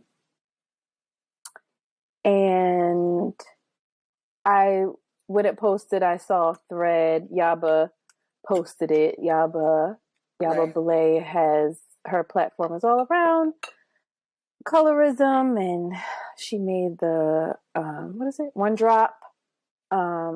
So, she was basically like, everybody, what are your thoughts on this?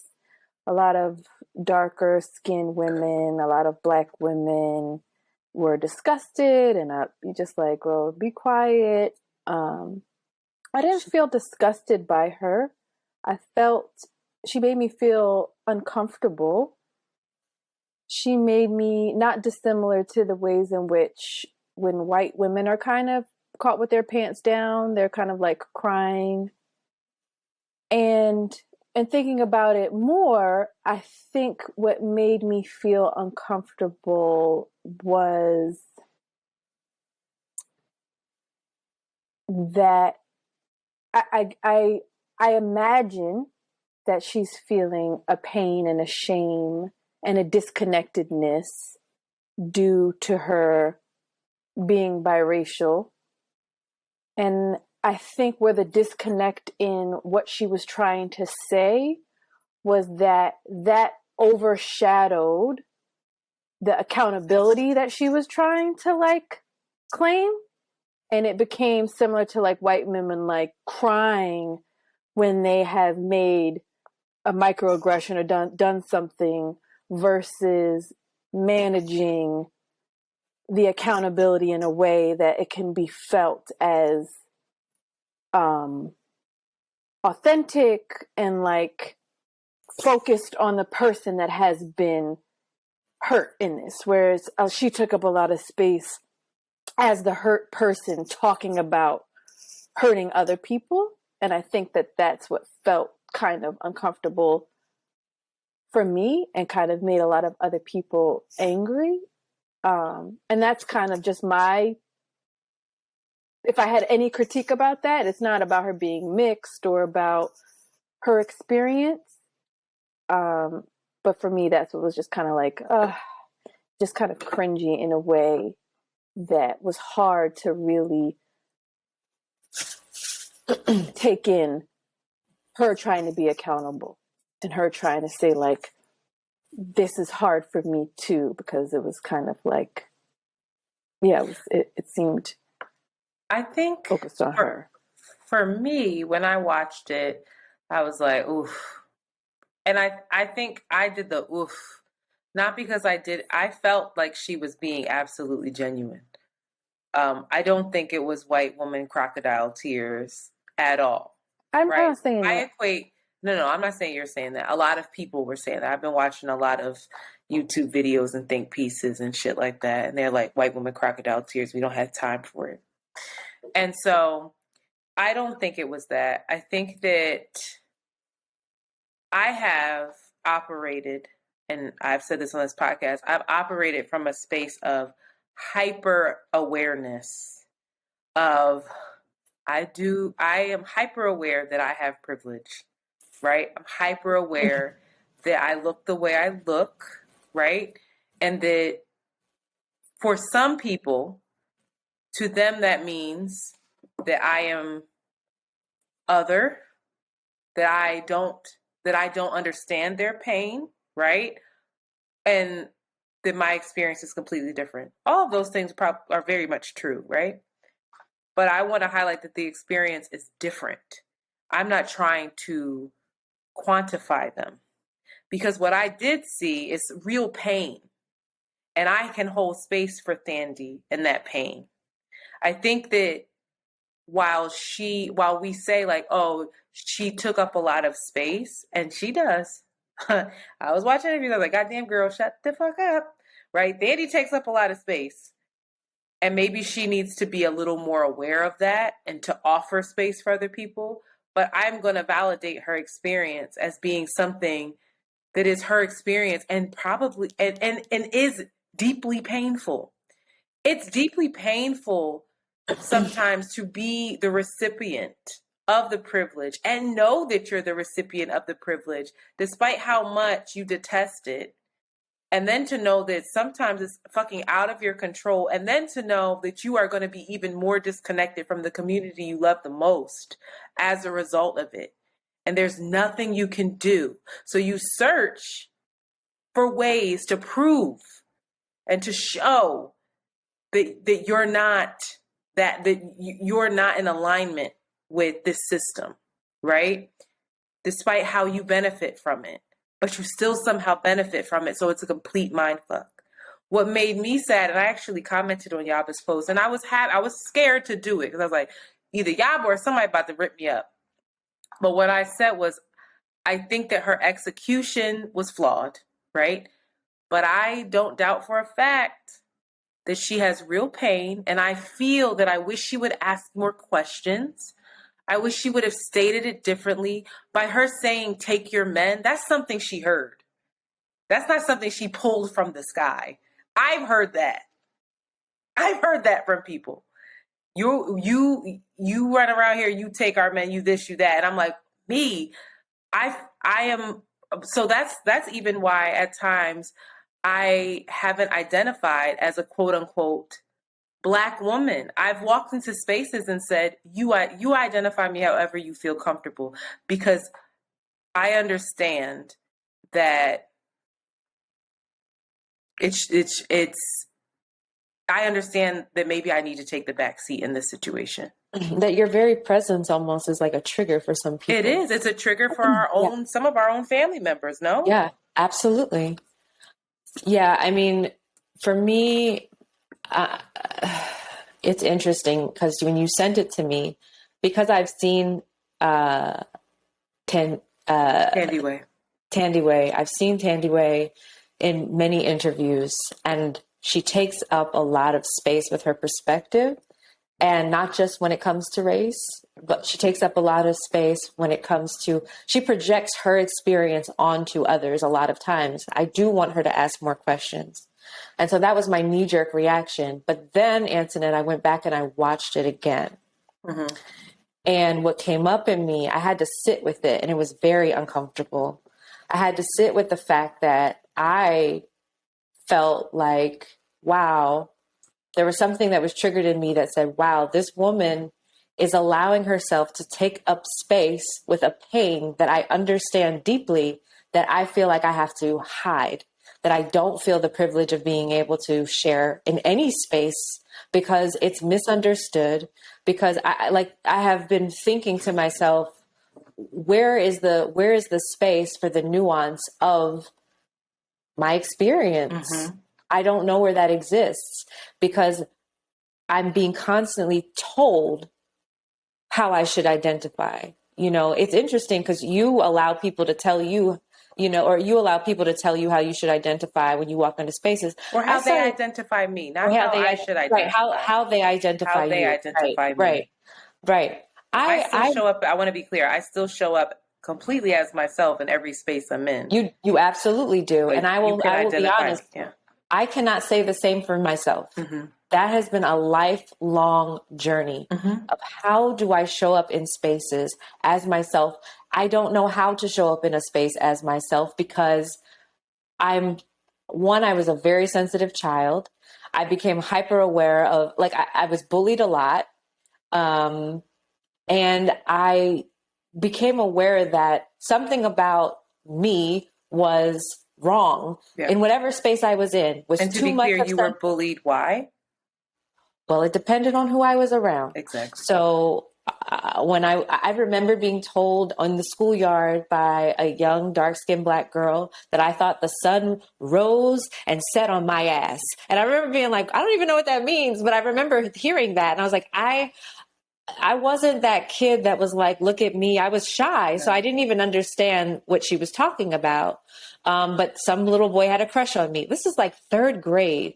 And what's so sad about it is as I've gotten older, I'm like, wow, in third grade, What was as she young dealing girls, with? she was being right. She was aware of the difference of how she was being treated. And I had no understanding of that at that time. Which highlights the difference in the experiences. Absolutely. Yeah. That's my privilege, I guess. But it's different because I was also the recipient of a lot of pain from people who I wanted to be in community with. Mm-hmm. Deep pain from feeling like I was rejected at a young age. And then becoming friends with a lot of white people and white girls, and then having that moment of high school and then being rejected by them because now it was very clear that I was Black and they didn't want to be around me anymore because I was the Black girl. And so like constantly feeling like I don't fit in wherever I am.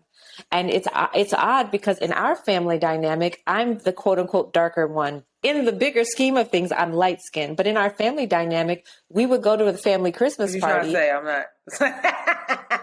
you light skinned.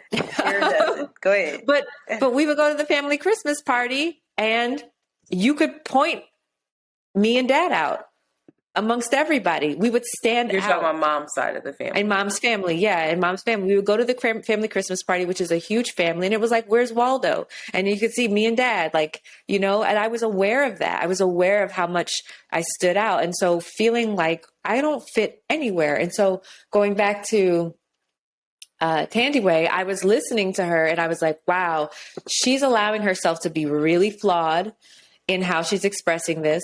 She's allowing herself to say it and me being, like you said, and I wasn't always hyper aware. I became hyper aware. And the more aware I became, the more I started to shrink myself in spaces because I didn't want to feel uncomfortable. I didn't want to feel like I was making other people uncomfortable, and I didn't want to feel uncomfortable. And so I'm watching her take up a lot of space, being messy with her pain. And I was triggered by that. Like, there was a part of me that was like, why do you, like you're messing it up for the rest of us mixed women. Like don't say it like that. You're going to offend these people, going to offend those people. But that's my stuff because that's what I carry from feeling like I don't know how to exist as myself. And when I was younger, I remember being told by one of the mothers at the dance school where we had a good community, I think, of being surrounded by a lot of Black people. I felt like that was a safe community where I felt like I belonged. Yep. At the same time, I became aware of there was this idea that, oh, well, you're being picked to be in the lead or in the center because of how you look. And I remember being like, well, damn, like, is that because I'm light skinned or is that because I'm a good dancer? And questioning my own, who I am, questioning, my talent, questioning my abilities, because it's like, I don't know if the reason why I'm here has anything to do with me as a human being. And then being told by one of the mothers at the dance school, just so you know, you're Black. And I was like, oh, okay. Which is why I started to identify as Black. And I remember the conversations around Tiger Woods, when Tiger Woods tried to claim his full identity, and Black people being upset with that, feeling like he was rejecting them. And so then I started to think, well, I don't want anyone to feel like I'm rejecting them. And I don't identify as white. I can never walk into a space and claim that I'm white. I don't even believe in whiteness. I'm like, okay, but where are you from though? Where are we from though? Right. What's our actual, what's our history? Where are people from? That's what I'm interested in. So I've never claimed whiteness, but then I've also felt like, well, okay, I'm Black, but then you go in Black spaces and then people are like, okay, but you're mixed though. And you're like, I can't win. I think this is interesting because I had girlfriends over. I wish I could have invited her on. What an interest. She needs to come on one night. But a girlfriend of mine, Jasmine Walker, she's another actress. She was over here. We got into a conversation. We were watching Sam Jay's show on HBO. And so there was a woman on who happened to be a Black, she identified as Black conservative, and she was probably more fair than I was. And so another woman here of Nigerian descent said, is it me or do women who look like her always have to be so rah Black power? It's like, what are you overcompensating for? And so my friend Jasmine, who is brown skinned Black woman, was very frustrated by that. And she was saying, you know, the experience is different, you know, because what my other girlfriend was saying was like, you know, you want to be so rah, but you didn't go through what we went through. You don't know this, you don't know that. And I said, to an extent, that's very true. We didn't go through what you went through, but the experiences are just different. And so you brought up, where are you from? Where are your people from? I think it's interesting too that Thandiwe is not American. And so there's another clip where she's talking about Black Americans and how she has received she's received what she called the most racism from Black Americans. And she said, in where I came up, I was considered dark skinned. I'm dark skinned where I came up, just like you. I'm dark skinned. And she got to America and everybody was like, well, you're fucking light skinned. You got this kind of hair. You got this, like you ain't shit. Fuck out of here. And she couldn't wrap her mind around that. And so the rejection she felt gutted her, you know. I have to say that in her kind of public penance, that's what I like to call it, is what it seemed like. I think the sad part for me was that it was so obvious that she was claiming other, and maybe we all do that. I don't know. But her attachment to other was what was getting in the way of her really relating and being able to speak the language and having the cognizance to ask questions or pose what she was saying differently, to have a certain level of sensitivity around what she was saying. But I think it was a really raw moment, an unfiltered moment that came out. But I have to say, I applauded it, and that's going to probably piss a lot of people off. But I do think that this experience, we're on a podcast where we talk about duality as a thing. We're not a monolith. We're made up of so many different experiences, right? My other girlfriend, she was raised by two white parents, brown-skinned girl, and she suffered not being invited into certain spaces because she was other, even though she looked like everyone else. I'm saying that to say everyone's experience is different within this country, and it's just magnified here in a way that makes a lot of sense based off of our history. And I think that it's important that we allow people this work of something you were saying is coming into the space fully as yourself, regardless of how you allow people to identify you, is really deeply painful. Mm-hmm. It's really hard work, and it takes years and years. So I think for me, what saddened me in listening to the responses and reading the responses was how quickly our community disregarded her. Fuck you. Like, and you know, a lot of people, you're well within your right. That's rooted in real experience and pain, and you have every right to feel that way. I got you. But it did sadden me because this unlearning and this undoing, we have to have grace. Like, hold her accountable. Hold her ass accountable. Tell her what you need and what was unacceptable. Just do that, and do it in a way where it's like, yo, we trying to let you in here. We want to put our arms around you, sis, but you fucking killing us. This ain't it. Figuring out a way to do that lovingly. And then the mind fuck here for while I'm saying this is maybe I'm able to do that because my experience is different. Yeah. And I can acknowledge that. So maybe I'm an asshole for even asking that of women who don't have the time or space for that. But then I ask, how do we have these conversations? How do we how do we heal? Yeah, it's kind of like what Shanti was saying about when white women get upset and they start crying, and it's like, you know, I'm not here to take care. called the police on a black man for watching no. That's You're just talking. No, Well, go ahead. the point of tell me what you mean. The discussion that Thandiwe brought it up, right?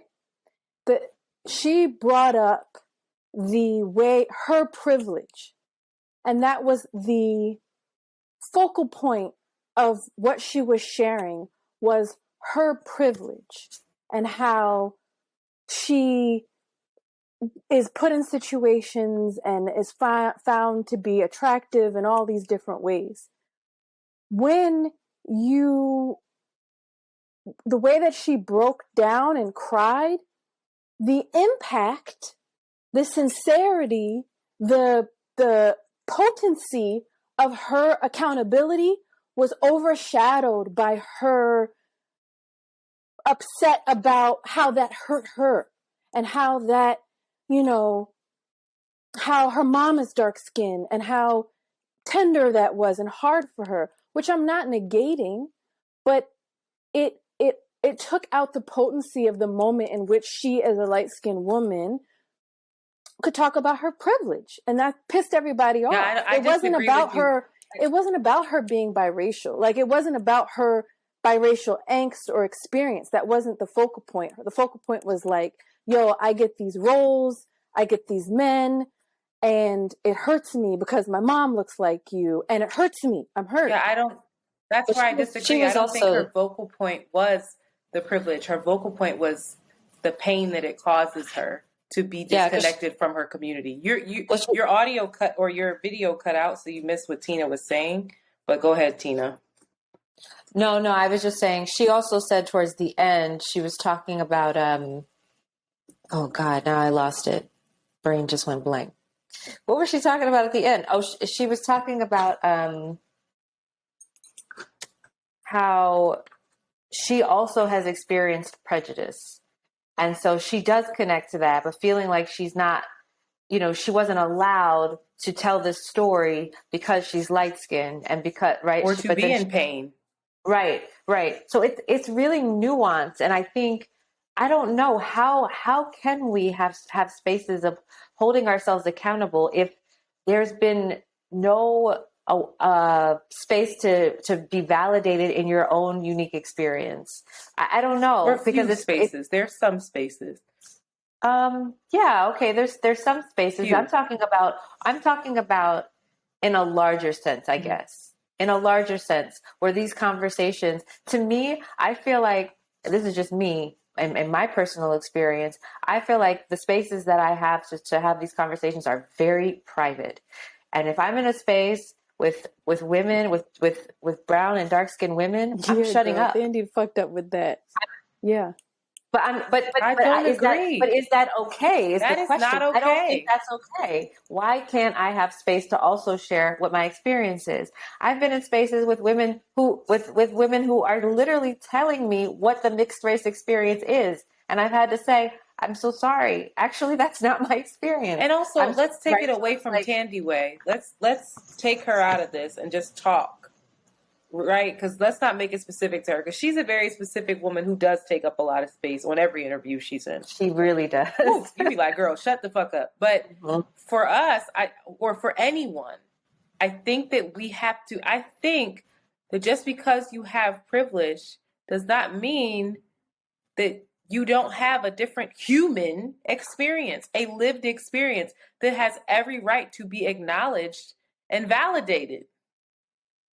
But how do those conversations? Because I think there's a lot of care. There's something very real to what Shanti's saying, because the tears, her tears are possibly triggering to someone else who she's speaking about. And guess what? And it's triggering to her to not be able to cry. Absolutely, they're both triggering. Doesn't mean the conversation doesn't have to happen. I think that's what people are not getting. Like, yeah, I might trigger you, but the fact that I have to suppress who I am and how I feel is triggering to me as well. That's the caveat there that people are forgetting. Everybody's just shut up. You don't have the same experience. No. That's where I am. Now, am I going to walk into every space and do that? Hell no. Some spaces you have to go in and you have to have some real insight into who you were around.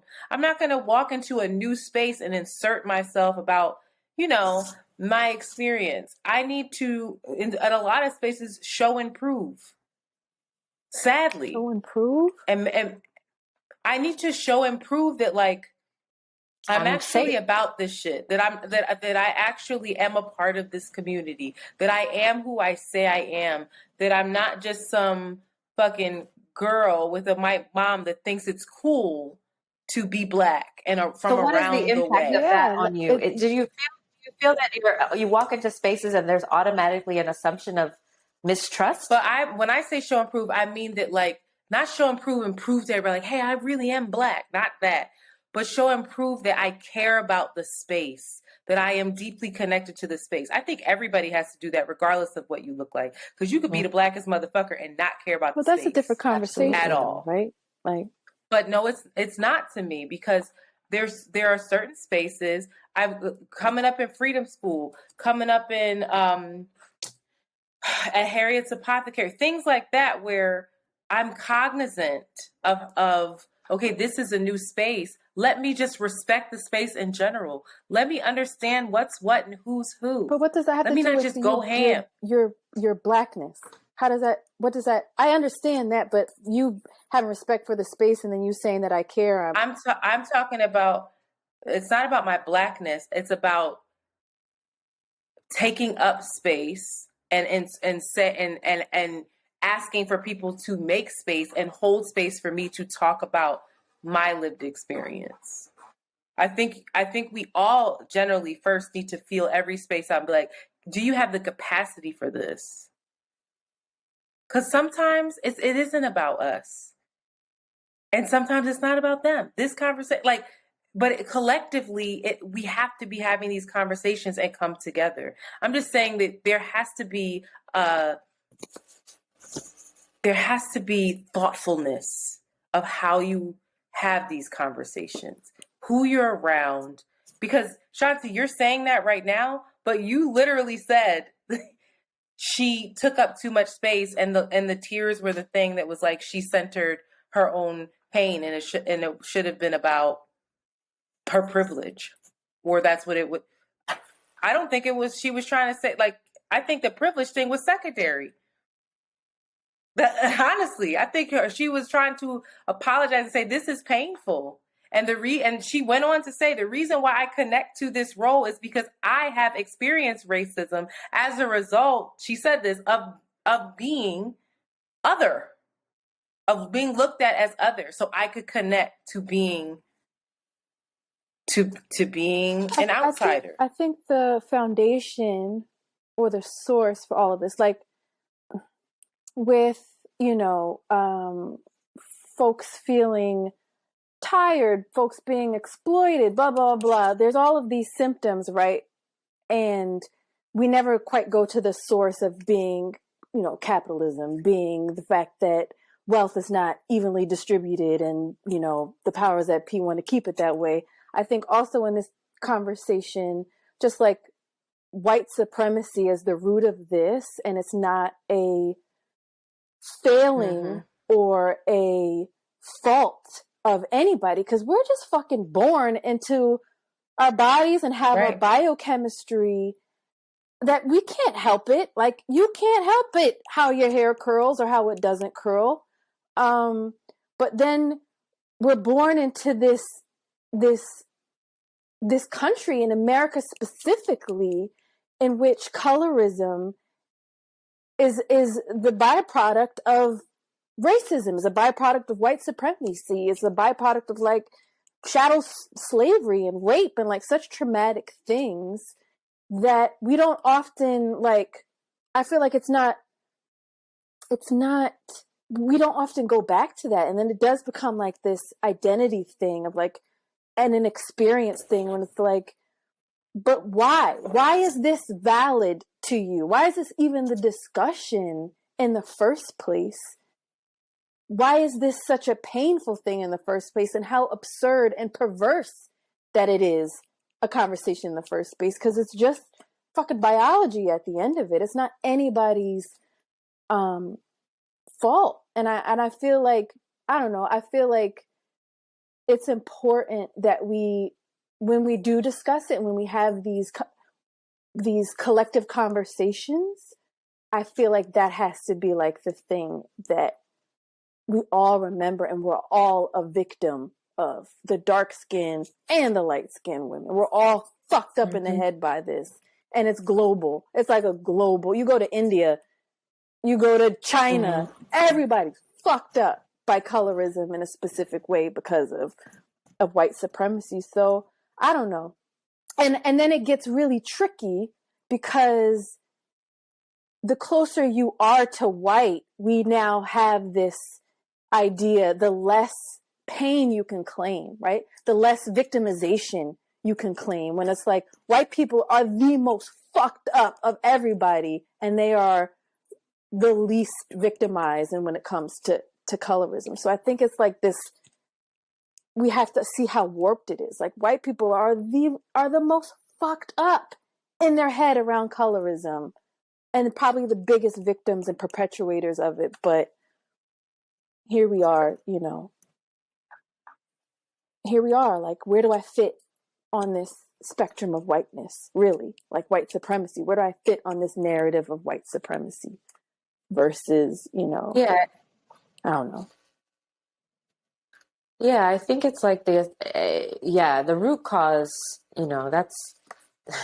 that's tricky. I think when we're in the space of being triggered, is to remind ourselves of the root cause. It's important to have these kinds of conversations, though, so that we can not be oppositional, not be on opposing sides, that we can be able to listen with an openness and a curiosity. I think we need to have more curiosity. I think there are a lot of assumptions that sometimes get made when you talk about privilege. This idea of privilege sometimes diminishes the possibility of that person having any pain.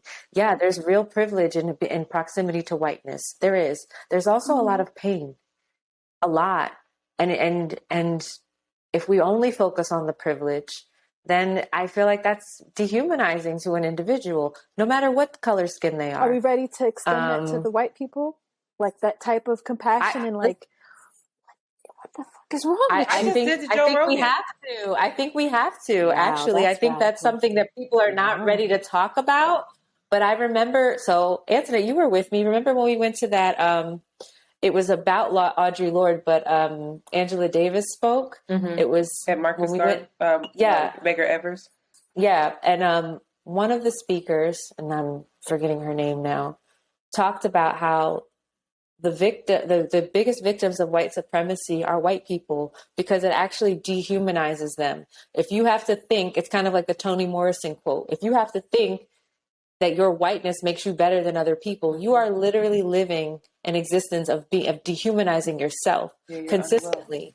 And that's robbing you of an actual human lived experience. Now, I don't know how to hold space for that. I don't know that white people are aware of that level of their own pain that they're walking in all the time, and then also like spreading to everyone else in the way that they move through the world, because that's pain. If you have to hurt people the way that you do and dehumanize them, you're in a lot of pain. Hurt people. It's basic, but it's also like really complex and nuanced. And so like, I don't know how to hold space. It just gets so layered and overwhelming. And it's probably, I don't know. I don't want to make this assumption, but I can't imagine being someone who's experienced life as a dark-skinned person and the level of inequity and injustice that you experience, and then try to hold space for a light-skinned person and be like, okay, tell me about your pain. I can't imagine doing that. I don't know how one would do that. But, and so that's what I'm saying. It could be equivalent, or it could be similar to how we're like, I can't imagine holding space for these fucking white folks. That's the point that I'm making. So I'm like, okay, so then do we need like mixed race circles where we talk to each other? I don't know. Like, what's the answer? How do we feel like listen, that gets really tricky, because we all have different experiences in that. We're not a monolith. I know, but I don't want to create mixed space circles. For some reason, that just feels... Well, it's happening, child. This world is getting... Why? It just feels tricky to me. Why? Enough milk does for Antoinette. In effect, I'm like, wait. She ain't trying to calculate.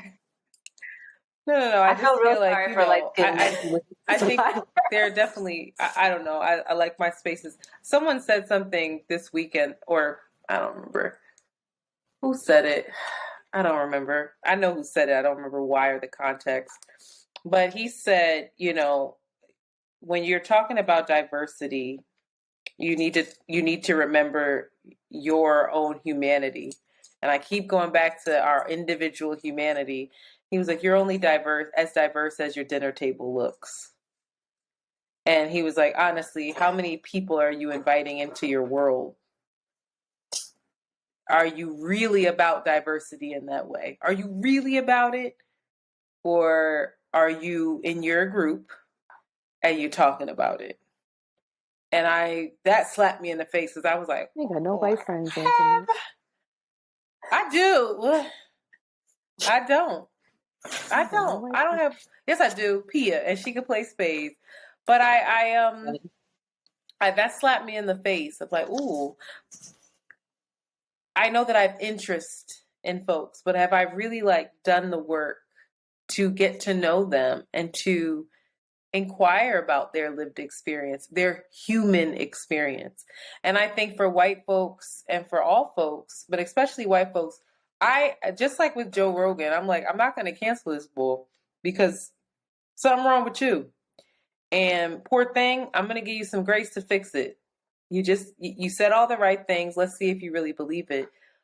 And I have the capacity to do that.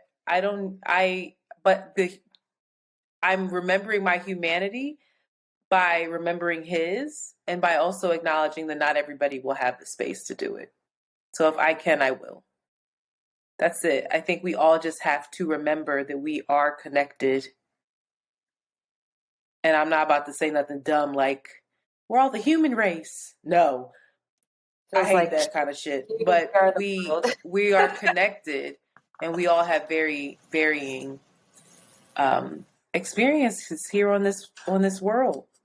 You know, a white and black person in London has a different experience than a white and black person in America. You and I have very different experiences. We're sisters. We grew up in the same house. And just based off of how we chose to operate. You can say chose or how our relationships with the people in our family influenced us. Oh, yeah. Because there's that too. Yeah, of course. Chose the wrong person. It's like, I'm like, well, this is interesting. Much more conversations are needed. I hope that we did our best in having this conversation and treating it with care. I hope to be held accountable for anything that I may have misstepped on, that we have misstepped on. And, you know, I hope that we can,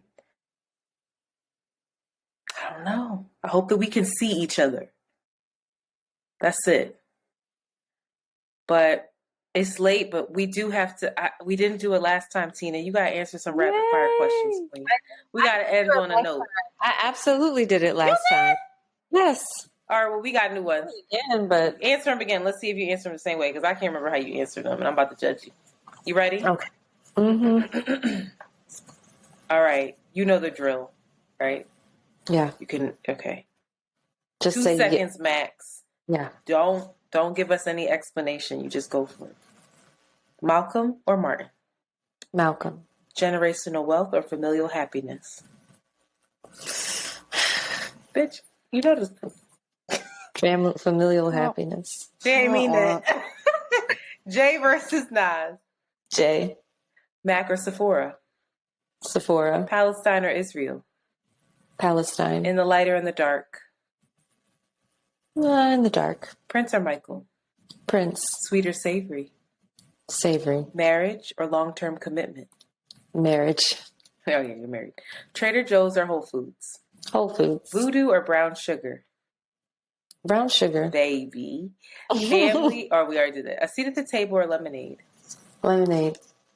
Interesting. Evolution or creationism? Both. I hate this question. Excuse me. I hate this question. That's not. Creationism. Nicki or Cardi? Cardi. Missionary or doggy style? Quickly, please, so we can move I forward. can't answer. This is a hard one. That's a hard one. Ew, that's a hard one. She put that close to creationism and evolution. She was like, is that like God? the hard one. She was like, missionary or doggy That's style. impossible Oh to my choose. God. Well, what time of the day is it? Okay, protection or pull out prayer? Let's discuss protection. Is it Uchi Wally Wally or is it one mic? Is Uchi Wally Wally. Is it Black Girl Lost or Shorty owe you for ice? Shorty owe you for ice. Jesus. Love Jones. Shanti, get off of Instagram. Love Jones or Jason's lyric? Love Jones. Sir or Rumi? That's a weird question. Rumi. Lisa Bonet or Nia Long? Lisa Bonet. Bell Hooks or Audre Lorde? Audre Lorde. Oh. Make your man a plate or have him get his own? Make him a plate. Nuck if you buck or Annie up? Nuck if you buck. Rihanna or Beyonce? Beyonce. Wow. Biggie or Pac? Pac. Erica or Jill? Erica. Brandy or Monica? Monica. Read a book or watch the movie? It depends. Watch the movie. Sundress or sweatpants? Sundress. Toni Morrison or Alice Walker? What? Quickly. Toni Morrison. SWV or Escape? SWV. Flats or drums? Maybe flats. You meet again? Oh, she eating flats. Interesting. Netflix or Hulu? Netflix. Travel back in time or travel forward in time? Forward. Oh, Who's trying to go back? Who is trying to go back? Nobody.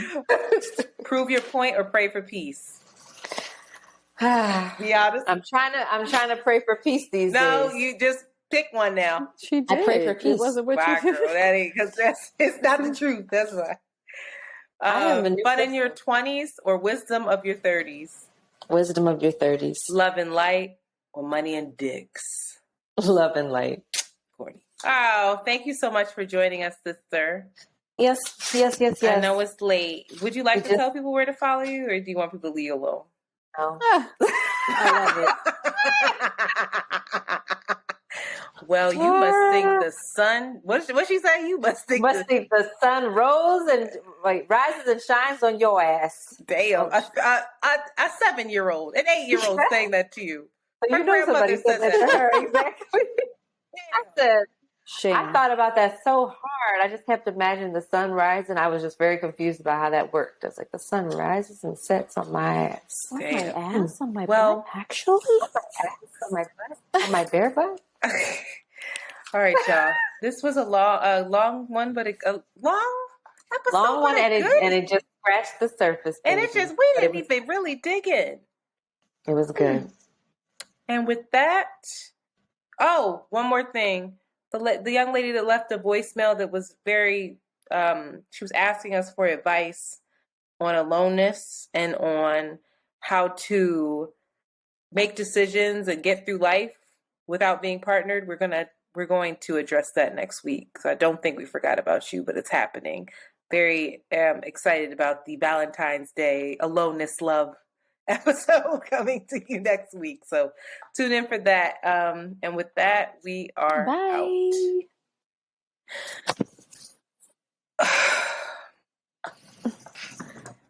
All right, it's 11:44. It is late, honey. We was on for 2 hours. Shanti was in and out. I can't. I was like, every time I saw it, I was like, I'm gonna just keep going. I gotta get a new computer. Shanti, anxiety. Do yourself a favor. You want to know what you should do? Get a brand new computer. Stop with this refurbished stuff. That brand new computer will last you longer than these refurbished computers you've been buying. It's a tax write-off. You will be so happy to have a new machine.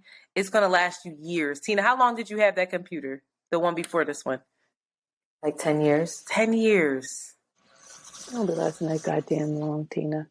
I bought a brand new computer before. It ain't last 10 years. Maybe it did. Maybe it did. I got when JoJo was a baby. Anyway, I will have to get a new computer.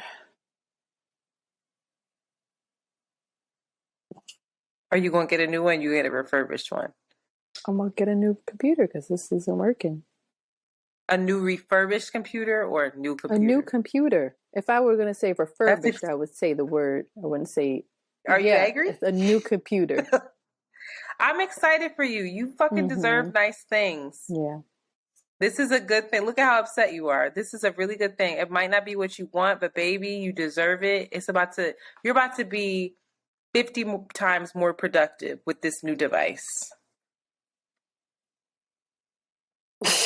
Tina, what a pleasure.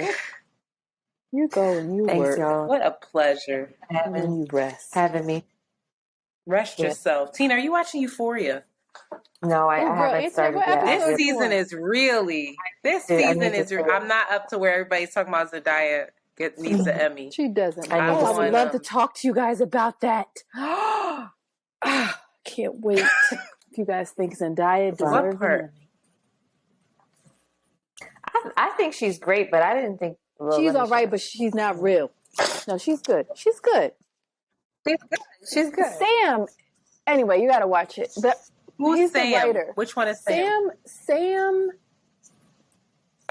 is doing too much a little bit. It's like, Sam, handle all the directing stuff, but you don't got to write everything because you're not making sense sometimes. You're doing too much, and it shows. I'm up to the part where she went and she's got the suitcase. Okay. Because I didn't see it. Oh, all right, Queen. We love you. I haven't seen Tina, any of it. you can hit leave, but leave your thing open. Leave it open. Yes, I remember. Tell Dennis, hey, boo. Hey, Dennis. Oh, yeah, he told me to tell you. He told me to tell you. That's Shanti's favorite guest. Look at her all. Hey, Dennis. I will tell him you said hi. All right, I love you. Thanks, y'all. Love you, too. All right. Shanti, I'm up where she got the like, suitcase. That's dumb. And that's weird... sometimes he throws in really stupid stuff, but it still works because it's just so well done. You're like, that's super unrealistic, but I'm here for it. Let's go.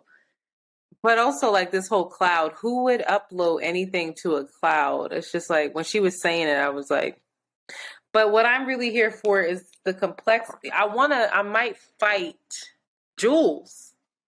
Because Jules is fucking playing with that dude. She playing with Rue, and she playing. She knows she want to let the bull pop.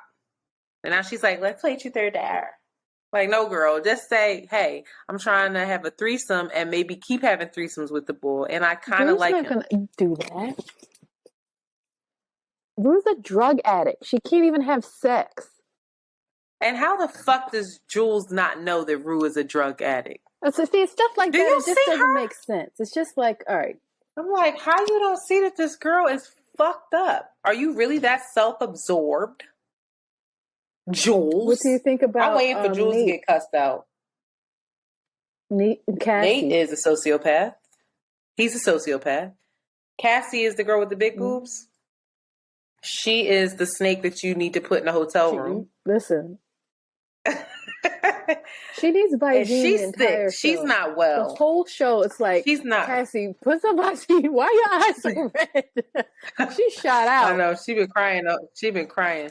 But she is sick. How she attaches to these people and calls it love. I'm like, are you okay? No. But you know her backstory. She's really right? not. I don't remember. You have to What's watch her backstory. I don't remember. Tell me. Her dad was a drug addict. Be going back. And died. Okay, and her mom's all fucked up. Not well. And then I don't know how her sister got some sense. She was just sexed. She's just been sexed up and used, and she's not well.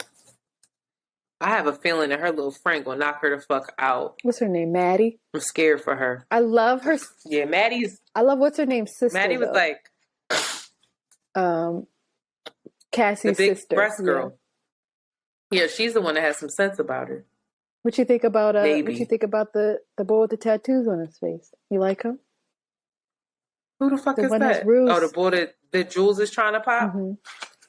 No, I think he's hella manipulative. He playing around and just jerking situations around and seeing how he can cause chaos. He gets off on it.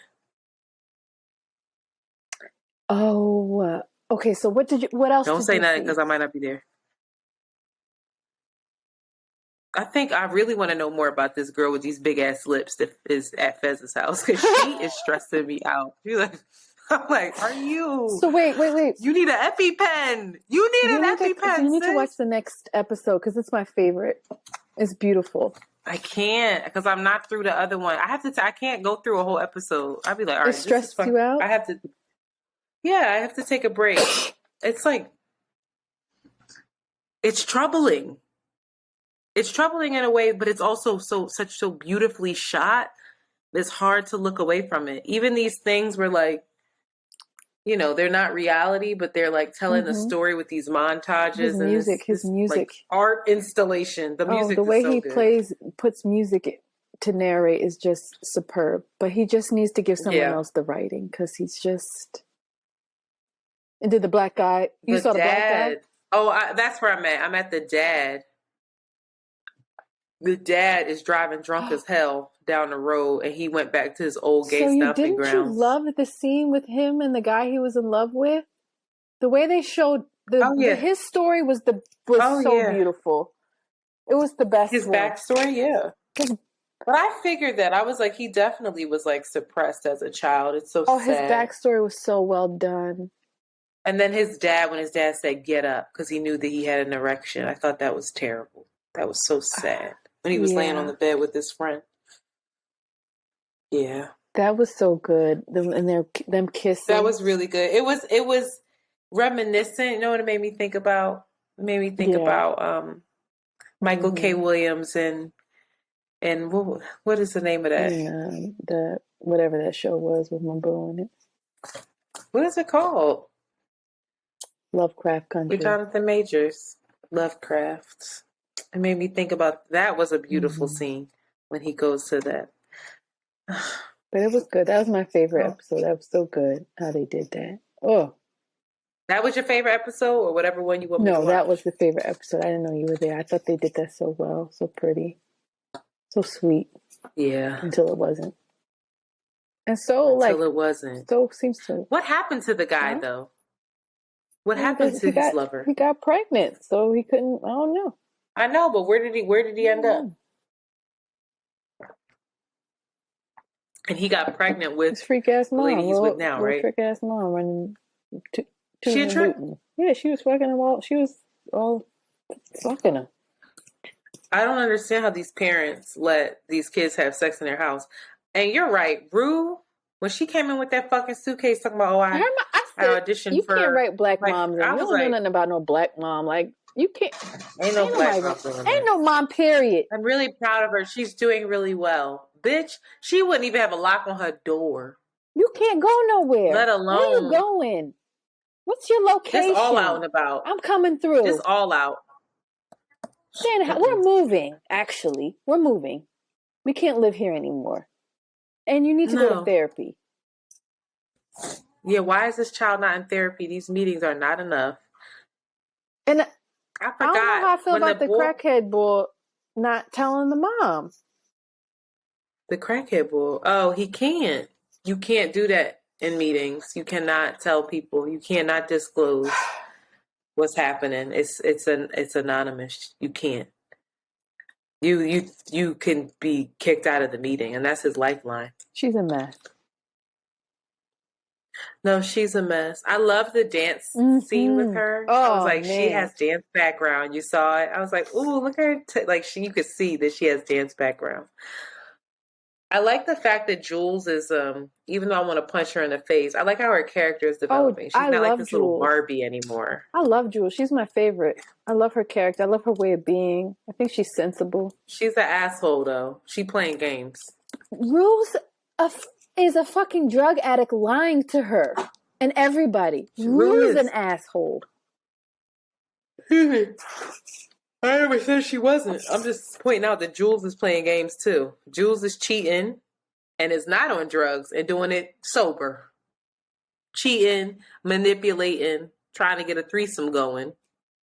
So wait, did you see what's the part? I'm scared about this episode. I just feel like none of this shit's gonna upload right. I don't know. I don't understand why the girl doesn't love Ethan. I just want him to love. Who is Ethan? Oh, the heavyset girl, because he's not exciting. She's used to trauma. She equates trauma with with like excitement. The way the guys just be fucking her. She be fucking them. The social media scene with her was really good too. That was so good. She acted that. What social media scene when she was like, "You need to love yourself." I fucking hate myself. That was the best thing when that girl was like, "It's a fucking patriarchy talking." He was like, "What the fuck? Shut up!" It was so good. That was so. I wanted to screen record that and post that. Say like, "This is actually brilliant. This is our dumbasses on a podcast every day." Like, you gotta sit with the hard. Shut the fuck up. She was good. Oh, that's the scene. So you went to the scene where they did the montage of like creating the play. Cassie's sister's doing the play. She's doing a play, but I don't know if I got to the montage thing. Oh, you mean like when she's dressed like somebody in Oklahoma? Yeah, when she's casting them, and everybody's when she's casting them with the weird black girl with the high voice. Wasn't it when I saw that black girl on the screen? I was like, "What the fuck?" I was shocked when I saw her. I was like, "What? What is a black person doing?" I was shocked. It really. I wasn't, because I see Zendaya as black. That's so interesting to me. Not she don't read like, especially because we don't have K or whatever the black boy's name is in this season. I was like, oh, the football. It was a shock. I was like, whoa, what's this person doing on here? Because there's no black people on there. Like darkly melanated people. I'm worried for Fez. I'm worried for him. He's too nice. I feel like something's coming. He's not being a bad guy. Well, Ashtray ain't. Ashtray's fucked up. That poor little boy. That's his name, right? Poor kid was eating ashes. Anyway, I don't know. I'm worried about Fez. I do want him and the old girl to have sex, though. I actually don't. Why are all these kids having sex? It's natural. Maybe I'm jealous. I be watching that shit like, damn, these kids have really active sex lives. I don't know what's wrong with Adam, though, but I'm excited for what you think about this next. Who is Adam? The writer. I want to know what you think about this most recently. What happened? They said Zendaya went fucking crazy. Don't tell me. I'll watch it. If she, like, lost her, she just went off on everybody and set things aflame. Yes. Did they find out that does Maddie find out? Yeah, I'll watch it. When Maddie gonna find out? You do like Maddie? Is fucking her man. Do I like Maddie? No, Maddie is a sociopath, but I don't mind her on screen. She's crazy. I'm like, this girl is nuts. Also, that babysitter mom is trying to have sex with her a little bit. That was weird. It's like, was that what she doing? It was just weird energy, you know? And I did think to myself, like, this writer's fucking sick a little bit. Like, he gets off on these kids. Oh, he's not well. A little bit. Not well. And we're all watching it like, Emmy! No, there's something weird about it. Sometimes, I think that might be why I need to stop sometimes, too. Because I'm like, these are kids. They're supposed to be kids. But kids are fucked up. I had to Google how old some of the actors were because I was a little uncomfortable. Like, is this what's happening? And then they had the little thing at the end of the episode. If you are struggling with substance abuse, text Euphoria to 555. I was like, give me a fucking break. So you saw anyway, the scene I don't know. where Rue is... Oh, no, you haven't seen that yet. All right. Don't say that. I'm up to the man is dancing at the Yeah, you bar still got some stuff to see. with his lover. Or with somebody else. That's a gay bar, right? Mm-hmm. He's on my nerve. Who? Him? Why? Like, you want to have compassion for him, but he's such a asshole. Wow, did he do something else? He's just the way he is. Like, he's an asshole. What else? Well, he didn't do nothing this season. He went to see who fucked up his son. That's fine. Oh, God. And then he told Fez. I was like, why would you tell him? Because he's trying to get the Fez he was tried like, to get the tape back, and Fez was like, he's like, yo, hey, you filmed it? What? He's like, bro, I don't know what you're talking about, but that's fucking crazy. The way he talks is so. I want to know, Fez, bro. I don't know what you're talking about, but that's crazy. Yeah, like I ain't got no tape, no nothing. Like, he funny. All right, well, is this shit gonna work? I don't know, Shanti. If it doesn't, there's nothing you can do about it now. You gotta get a new computer, Sheila. This can't keep happening. This is crazy. I have decided to let go and let God. I hope that we have a video. We should have audio. Tina's audio shouldn't be affected by your stuff going in and out, I don't think. If it doesn't work, I'll just cry. And text you like 15 texts in a row, all one line. That's my cat. Those people yelling upstairs. Yeah. I don't know, but do me a favor. Let's get off and receipt. Please